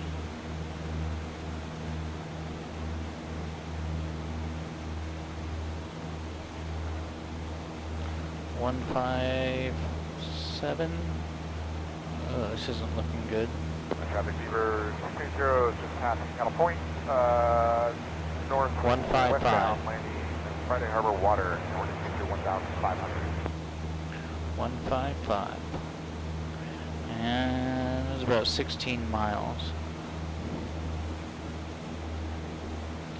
So if we intercept the Morgantown VOR and fly outbound or from that on the 155 radial for about 16 DME or 16 miles or so, Your harbor area traffic. that should put us 708, next point, landing Deerwater. near the field there where we should be able to see it. Because we can't really identify it in either GPS currently. Not in either database. So we're going to identify it via, just pilotage and VOR.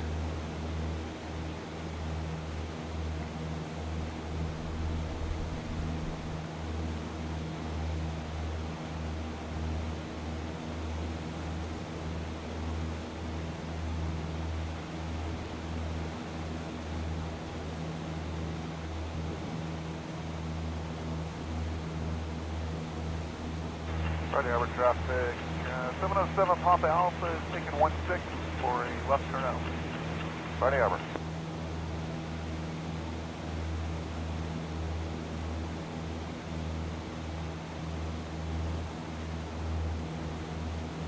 Lopez Island traffic, Skyhawk 60 Quebec is over America's camp on the 45, turn at the right downwind for runway 16, Lopez. So right now our heading, on our current heading, we will intercept the radio between the Morgantown VOR and Cheat River Island. So once this needle is centered, we'll go ahead and pick up that 155 heading. 2.5, going to overfly Friday Harbor on the way to Roach. And that'll take us directly to the field.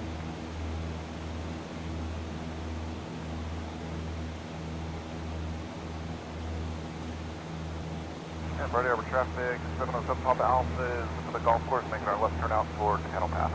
Friday Harbor. Let's go ahead and switch over to Unicom Port Cheat River. We'll monitor that for a little while.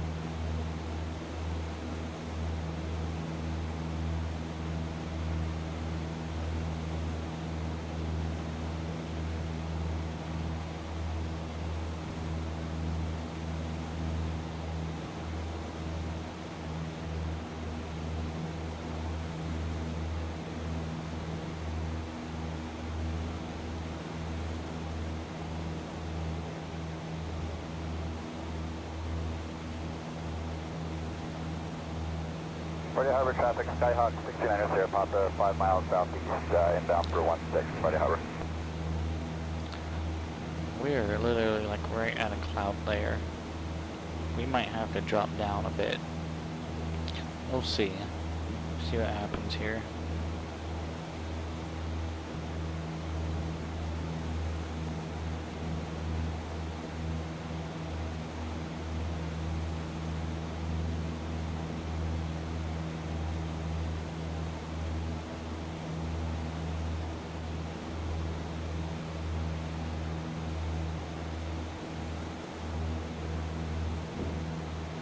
Lopez Island traffic, 68 Quebec is turning right downwind for runway 16. That'll be a full stop, Lopez. I hope everyone's Saturday has went well thus far. That your weekend is going well. Tomorrow is Mother's Day here in the United States.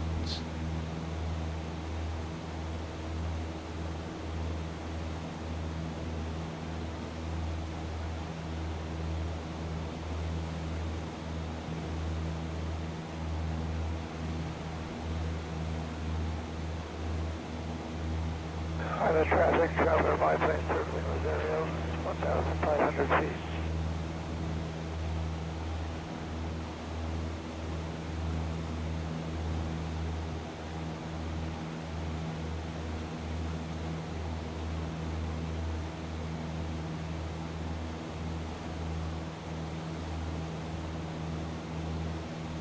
Alright, yeah, we need to drop down just a little bit. So prop gonna go high.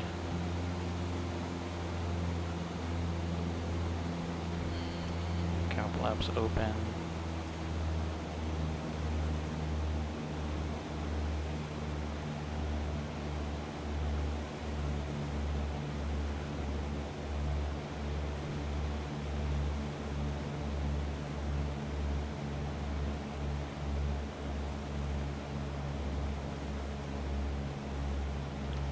Where are we at? Lopez Island 3,200. traffic, 16 Quebec is turning right base for runway 16, Lopez.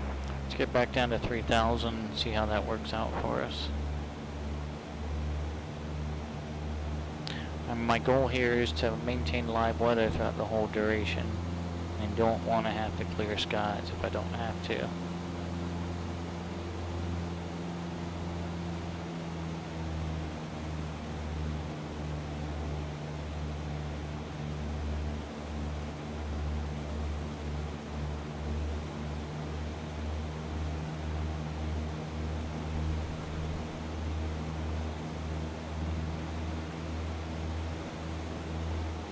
Friday Harbor traffic, Skyhawk 69 Papa, going to cross at 1500. Do a left ascending, turn to right, downwind for 169, Genova.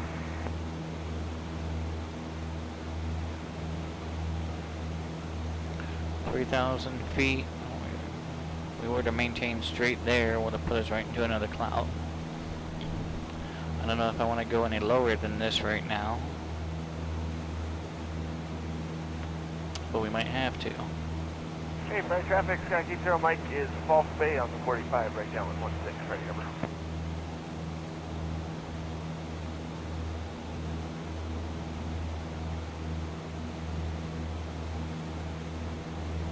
Lopez Island traffic, 68 Quebec is turning final for runway 16. It's going to be full stop Lopez.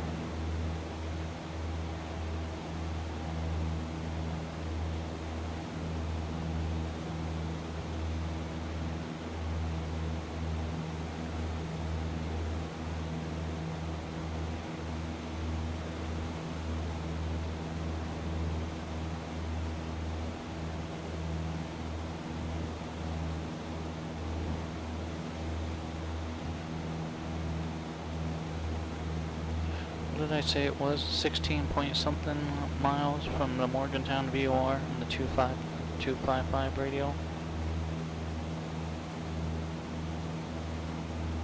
155 radio. Approximately 16 DME. I mean, I was only able to measure it in nautical miles. So maybe a little more, maybe a little less. But either way, we're looking for about 16 DME. 711 Romeo overflying airport 2.6 en route to Roach. Right over. On the 155 radial from the Morgantown VOR.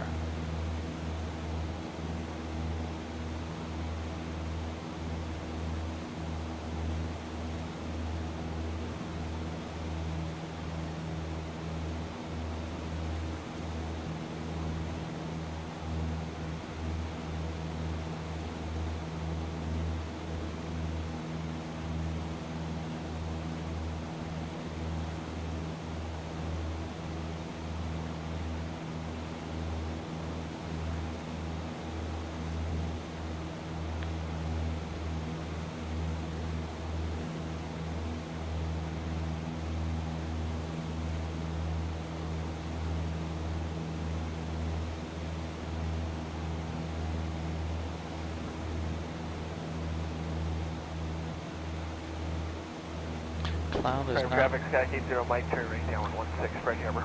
this cloud off to our left here is not looking the most friendly. So we're just trying to just kind of steer clear of that. But I don't want to get us too far off course either. So trying to go around just a little bit.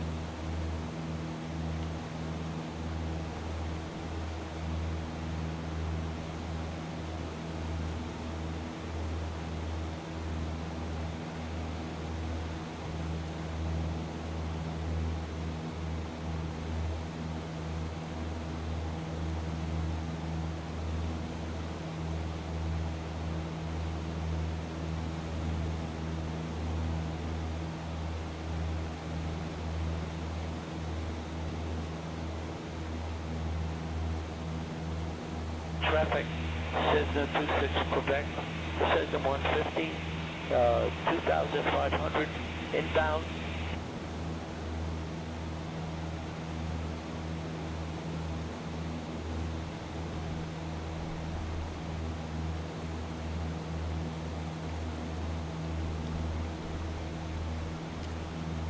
So we were 10 nautical miles away from the Morgantown VOR. The field was 16 miles away from the Morgantown VOR on the 155 radial. So I'd say we're probably 14 miles away from the field. Entering left downwind at 45 for 240.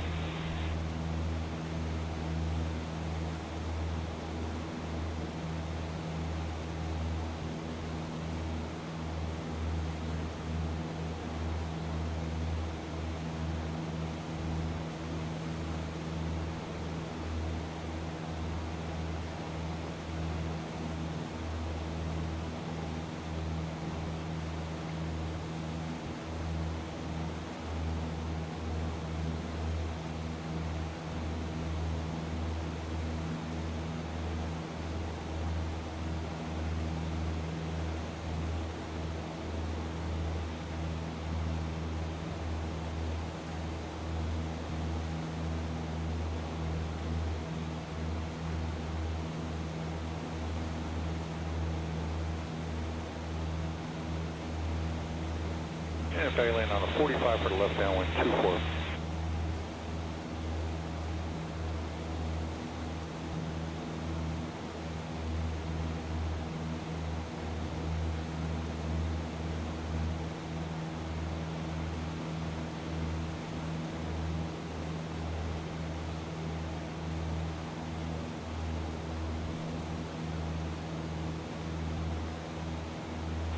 Traffic, November 2961 Bravo, and downwind, runway 32.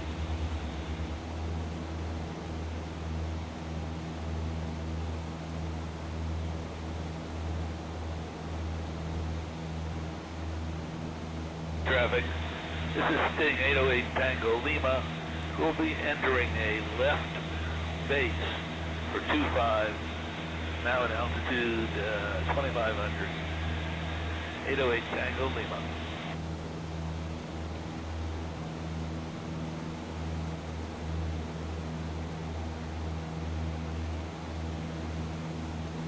I imagine our VOR needle here on VOR2 is going to start swinging in any moment here. And then again, once it's centered, we'll grab that 155 heading, and that should get us pretty close to, or close enough to the field that we can identify it for visual landing.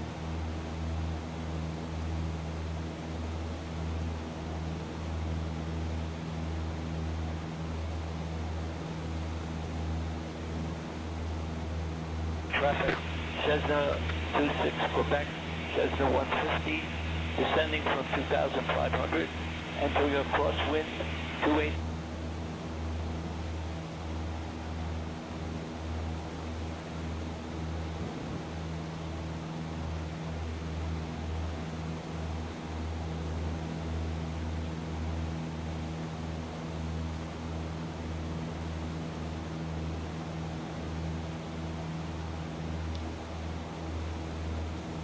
Cheat River traffic, Skyhawk 8033 Foxtrot. We're about 10 miles to the west. Intending to grab a downwind. Get your 28. Landing Left stage 13. Cheat River. Is that right? No, 31.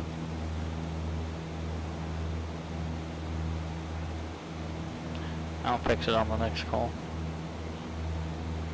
We're landing 31, not 13.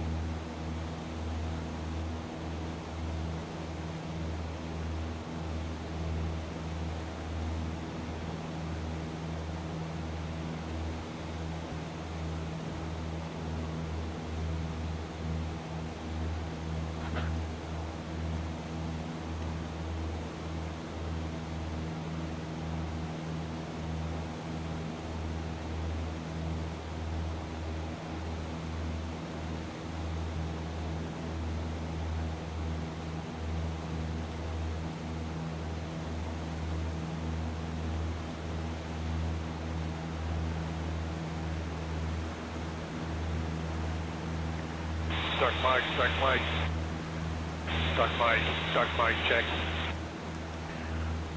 Cheat River traffic, Skyhawk 8033 Foxtrot, now about 5 miles away. I'm going to be coming up for left downwind, runway 31, full stop. Traffic, Cheat River. November 2961 Bravo, will be entering downwind for runway 33. Needle starting to swing. About 3 miles to the north.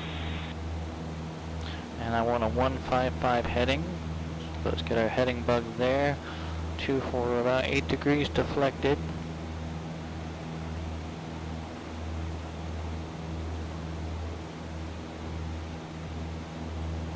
Alright, here's 6 degrees.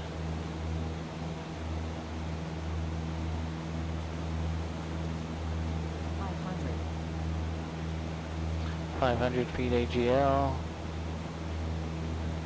It's alright, we're about to be over the valley here in a moment. 2 degrees. Traffic, Cessna 70 Alpha Charlie, 8 miles to the west, inbound, set to go. Let's grab the 155. I'm going to start my turn early. I don't want to, you know, intercept it and then make my turn, because then I'll done past it. November Echoes, approximately 7 miles to the south. at 1,700, heading eastbound into traffic. All right.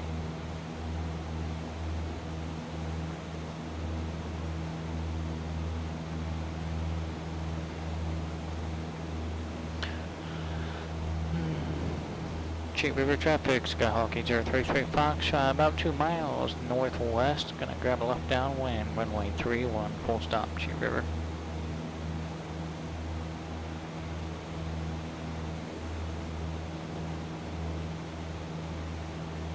Hey, Merritt, yep. Yeah, I'm headed that way. I'll be that way. I'll be there about 15, 18 minutes. Hello, Yeah, I'll land beautiful. at your ranch. Alright, airport I'll is land on in the sight. south meadow there, just over the tree line. Avoid the horses. Alright. Yeah, come. Let's configure for this. Let's get cowl flaps open. Power coming back. Prop's gonna go high. Traffic pipeline 45, Juliet passing east of the field, northbound.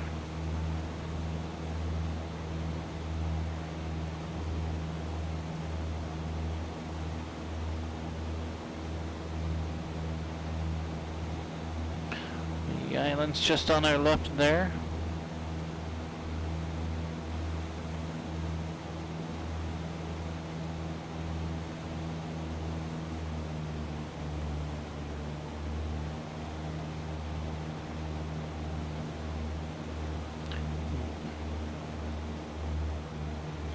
Alright, let's do this.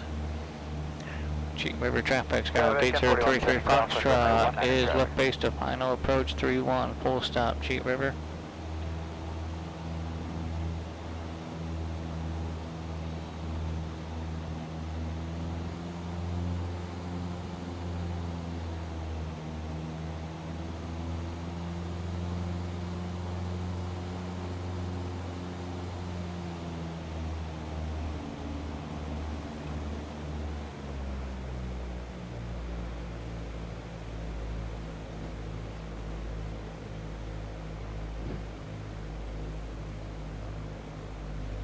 Cheat River traffic, Skyhawk 8033 Foxtrot is going around Cheat River.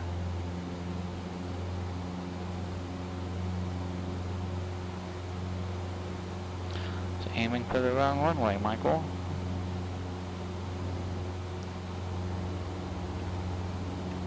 Traffic Cessna 763 Sierra Papa, we are left base for 18, we'll be a touch and go staying in the pattern left turns.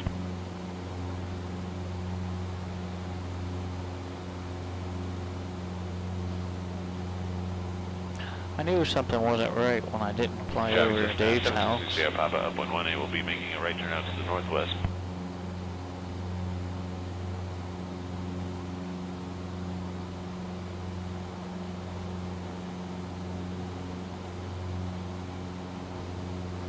Yeah, I didn't see the white tent on approach or anything, so we're gonna just try this again.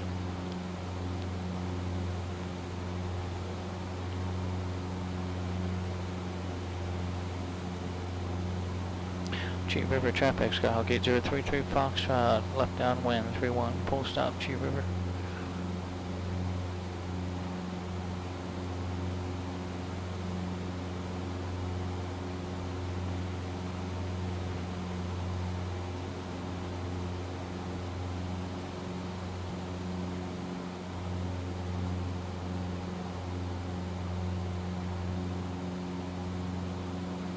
Traffic helicopter 75 Whiskey Delta is 3 miles to the west, and we'll be transitioning east side. We have the traffic at the base inside. We'll go behind you. Yeah, it's better. Okay.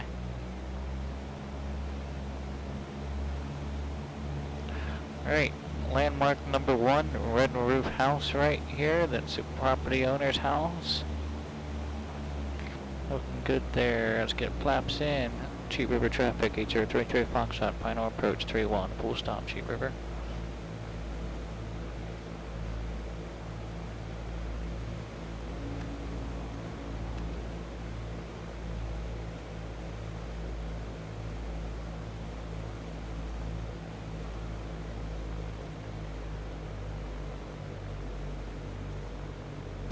We gonna stop in time?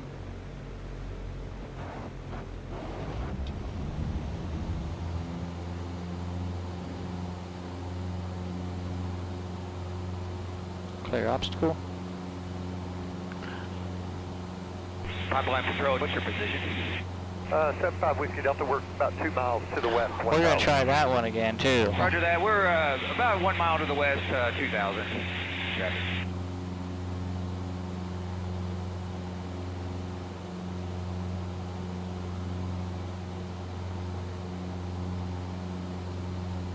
We'll be staying 1,000 or below. We got you on TCAS. Roger that.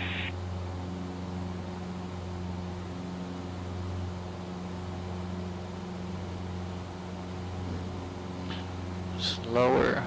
Slower, slower. I'm going to take 10 degrees of flaps out for now.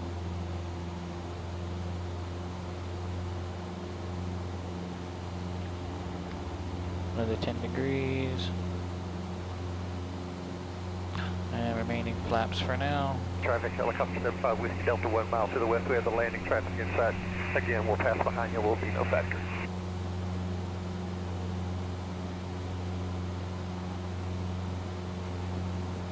Street River traffic, Skyhawk 8033 Foxtrot. Left base to final approach 31. Full stop. Again, Street River.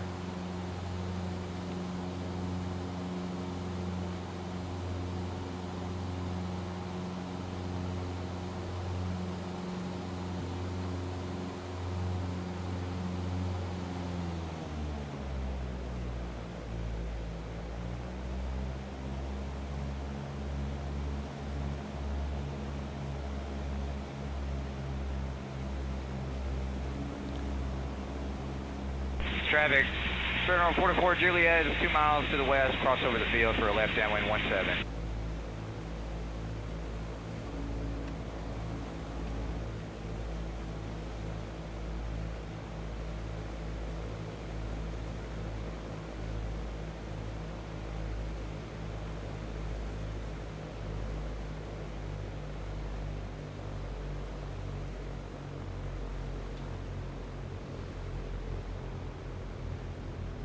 Stop, stop, stop, stop, stop.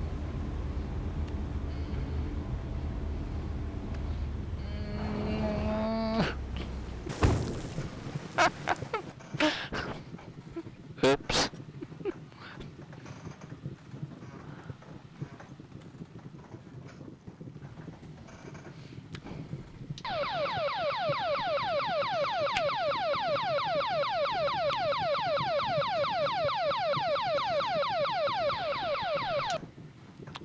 Alright. Oh, that was awful. Is everybody okay? Alright. Let's go ahead and shut things down here.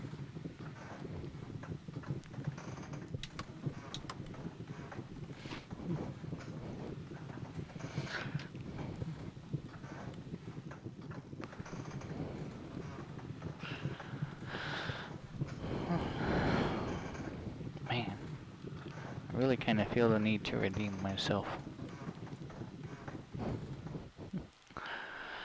Alright.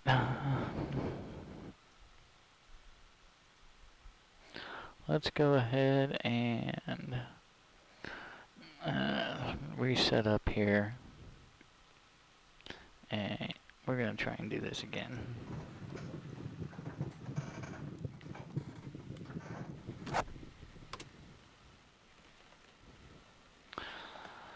Okay. Expediting startup. Master. Rich. Beacon. Okay, throttle. Fuel pump. Throttle. Throttle back. Fuel pump off. Clear. Max to start. Okay, RPM's good. Oil pressure's good. Okay, taxi light, landing light on for safety. Avionics going Traffic, on. Skyhawk 1235, Transponder going on. 2,500 depart to the Heading southwest. indicator to compass.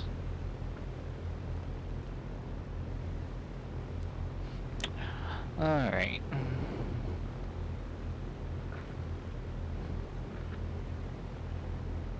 Traffic line 7824 Tango 5 Southeast, banner left downwind runway 17.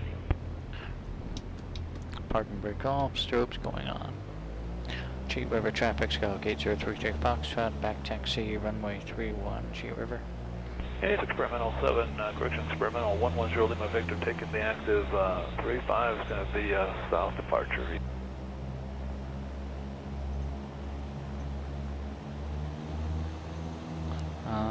We inadvertently caged our attitude indicator. So FYI, we've got our backup over here. Traffic, experimental 110 Lima Victor, just maneuvering the area looking for Bravo Golf, and as soon as we see you, we're going to follow you in pattern. We'll be doing touch and go.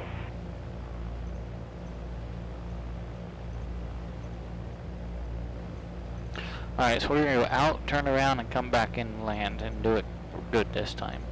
Not like last time.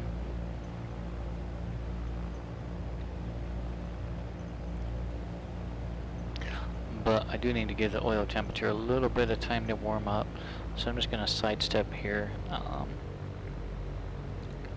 Let the plane warm up just a couple minutes. I need to step out for a minute. Take another short break. I should have practiced this in the Hawk. I'm so used to flying into here in the 172 Foxtrot. It's a much slower plane.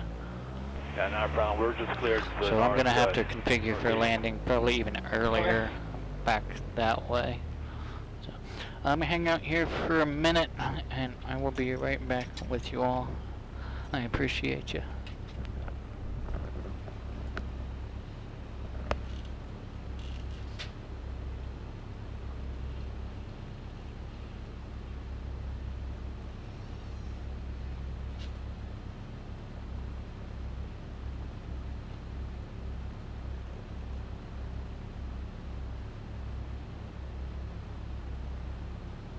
Traffic 61 Bravo Golf, turn left base, full stop 36. Okay, copy that. You full stops and then in the pattern, or are you going to be clearing the runway? We're going to be taking off right away. It'll be a stop and go. Okay. Experimental 7 Victor, okay, we'll give some spacing here.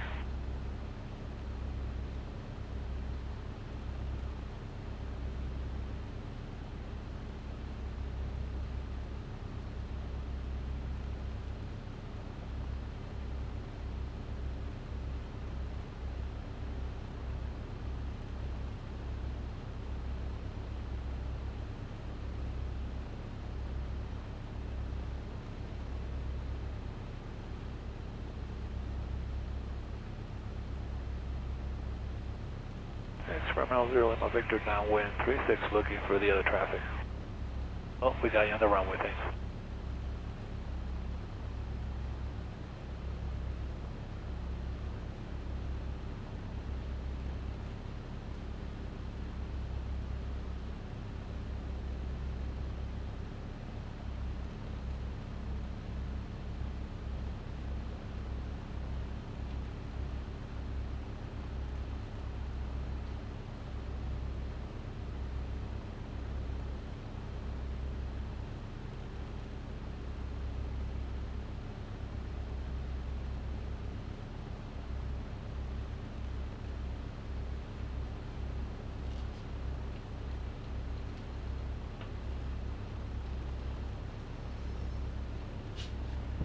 Yes, sir. Traffic, line number 36.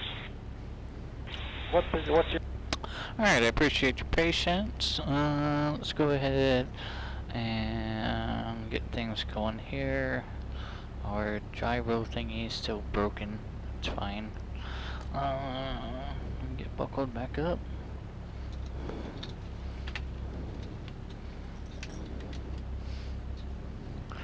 Alright. And we're on Unicom. Cheat River traffic, Skyhawk 8033 Foxtrot is taking runway 13 straight out, Cheat River.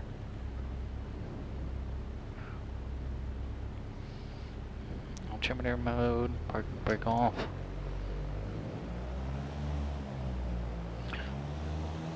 This is a short field, so we're going to use all of our available runway.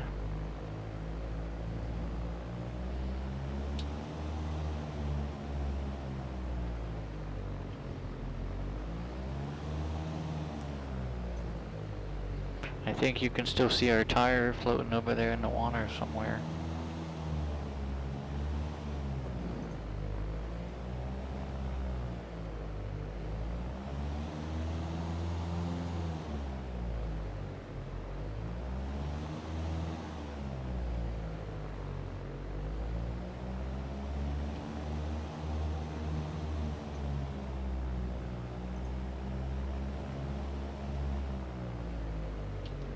Alright, brakes. Brakes are on. I'm just gonna go full power. Gonna hold those brakes for the RPM to build. Okay, brakes off. Keep that nose planted.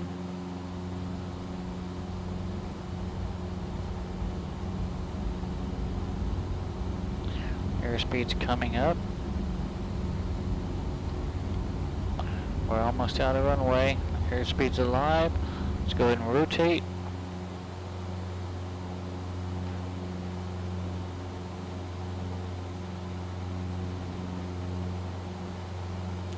Clear obstacle. Mostly.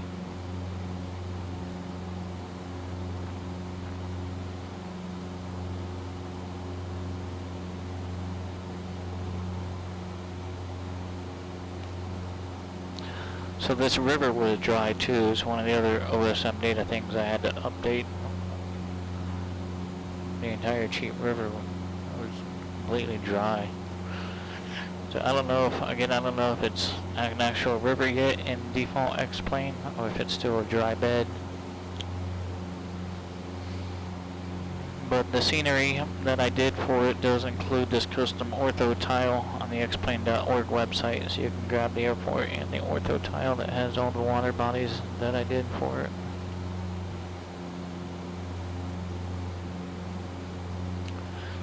Alright, there's the red barn. Let's try it from here.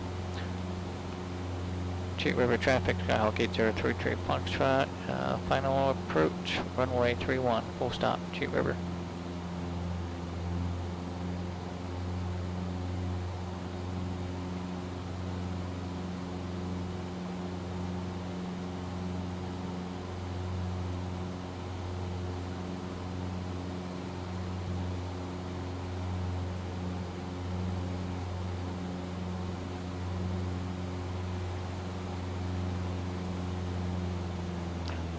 Pull the power back. Let's go and get flaps 10 in right now. 1000.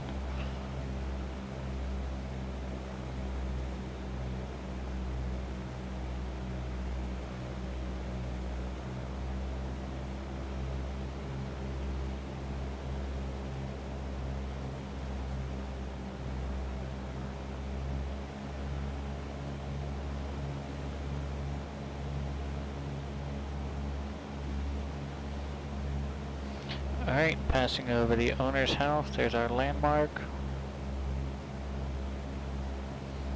To 1000. Chopping the power all the way back. Bring those flaps in some more.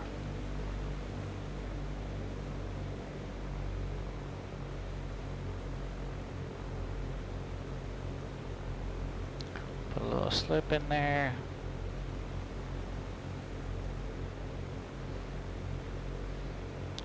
Transition.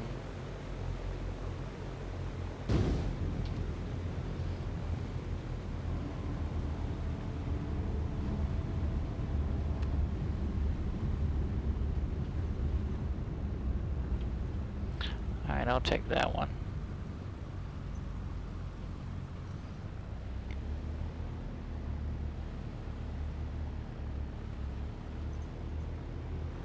Cheat River traffic, Skyhawk 8032 Foxtrot, gonna back taxi runway 31, Cheat River.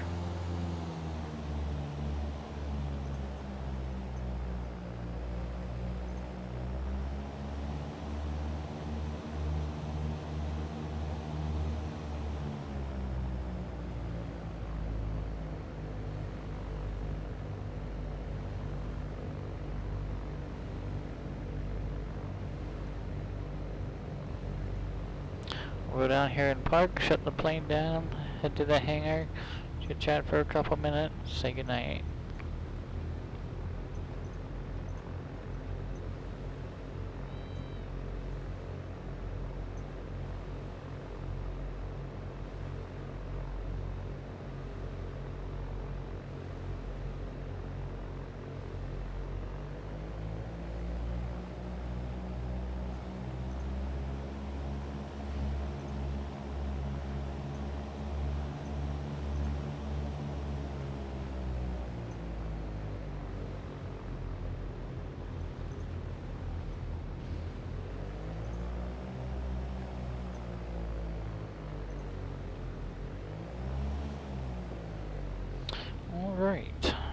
see, strobes going off, avionics going off.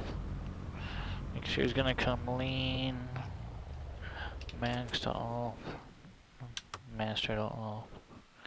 Beacon off. G5's going down.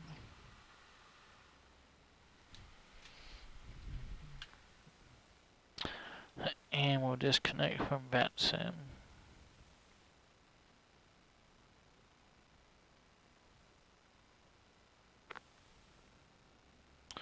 Alright. Let's head back over to the hangar. We'll chit chat for a couple minutes. And then we'll say goodnight. See you back there.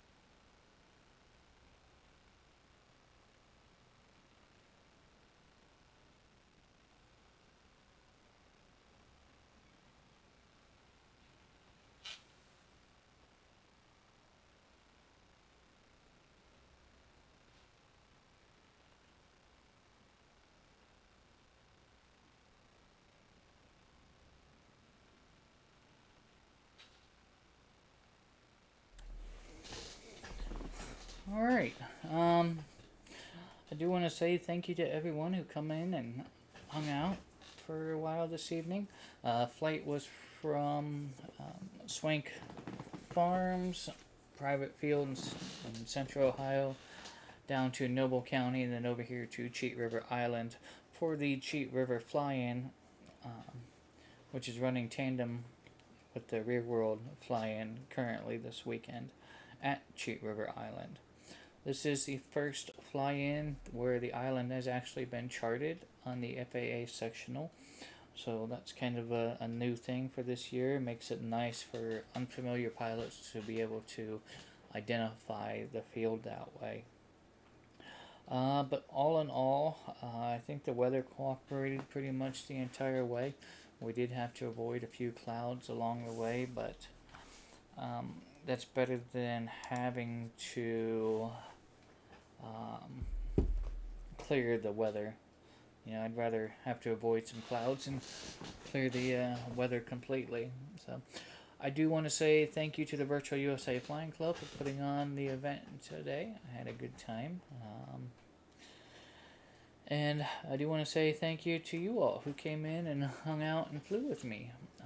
Although we arrived later than the actual event window with the flying club, you know, that's fine. The Rear World Fly-In is going on all weekend. You know, so if you're fortunate enough to be able to attend that in the Rear World, I highly recommend you do so. It'll be a great time. But I think that's it. I think so that first couple landings, we were just way too fast. I was in a much quicker airplane than I'm used to flying into that strip in. So, but I think our last one we did all right, even though we still stopped pretty close to the end of the runway, which didn't make me feel overly comfortable. But we did come to a stop.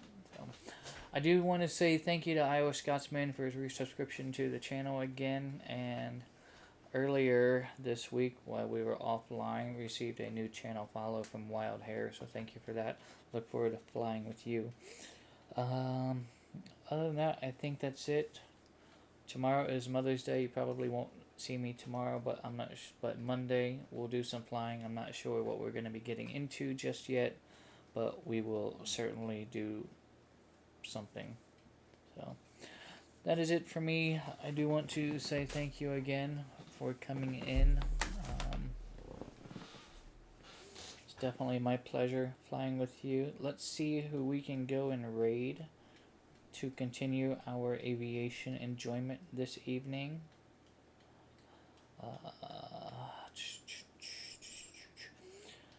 nobody is flying the event, so let's go and raid Sim Caesar, who's flying the Duke in Microsoft Flight Simulator. So if you can't stay for his stream, please just stay for the raid. And to our next unscheduled flight, I hope you all take care and stay safe. Take care of each other. My name is Michael, and it's my pleasure flying with you. Have a great evening, everyone, and thanks for coming in.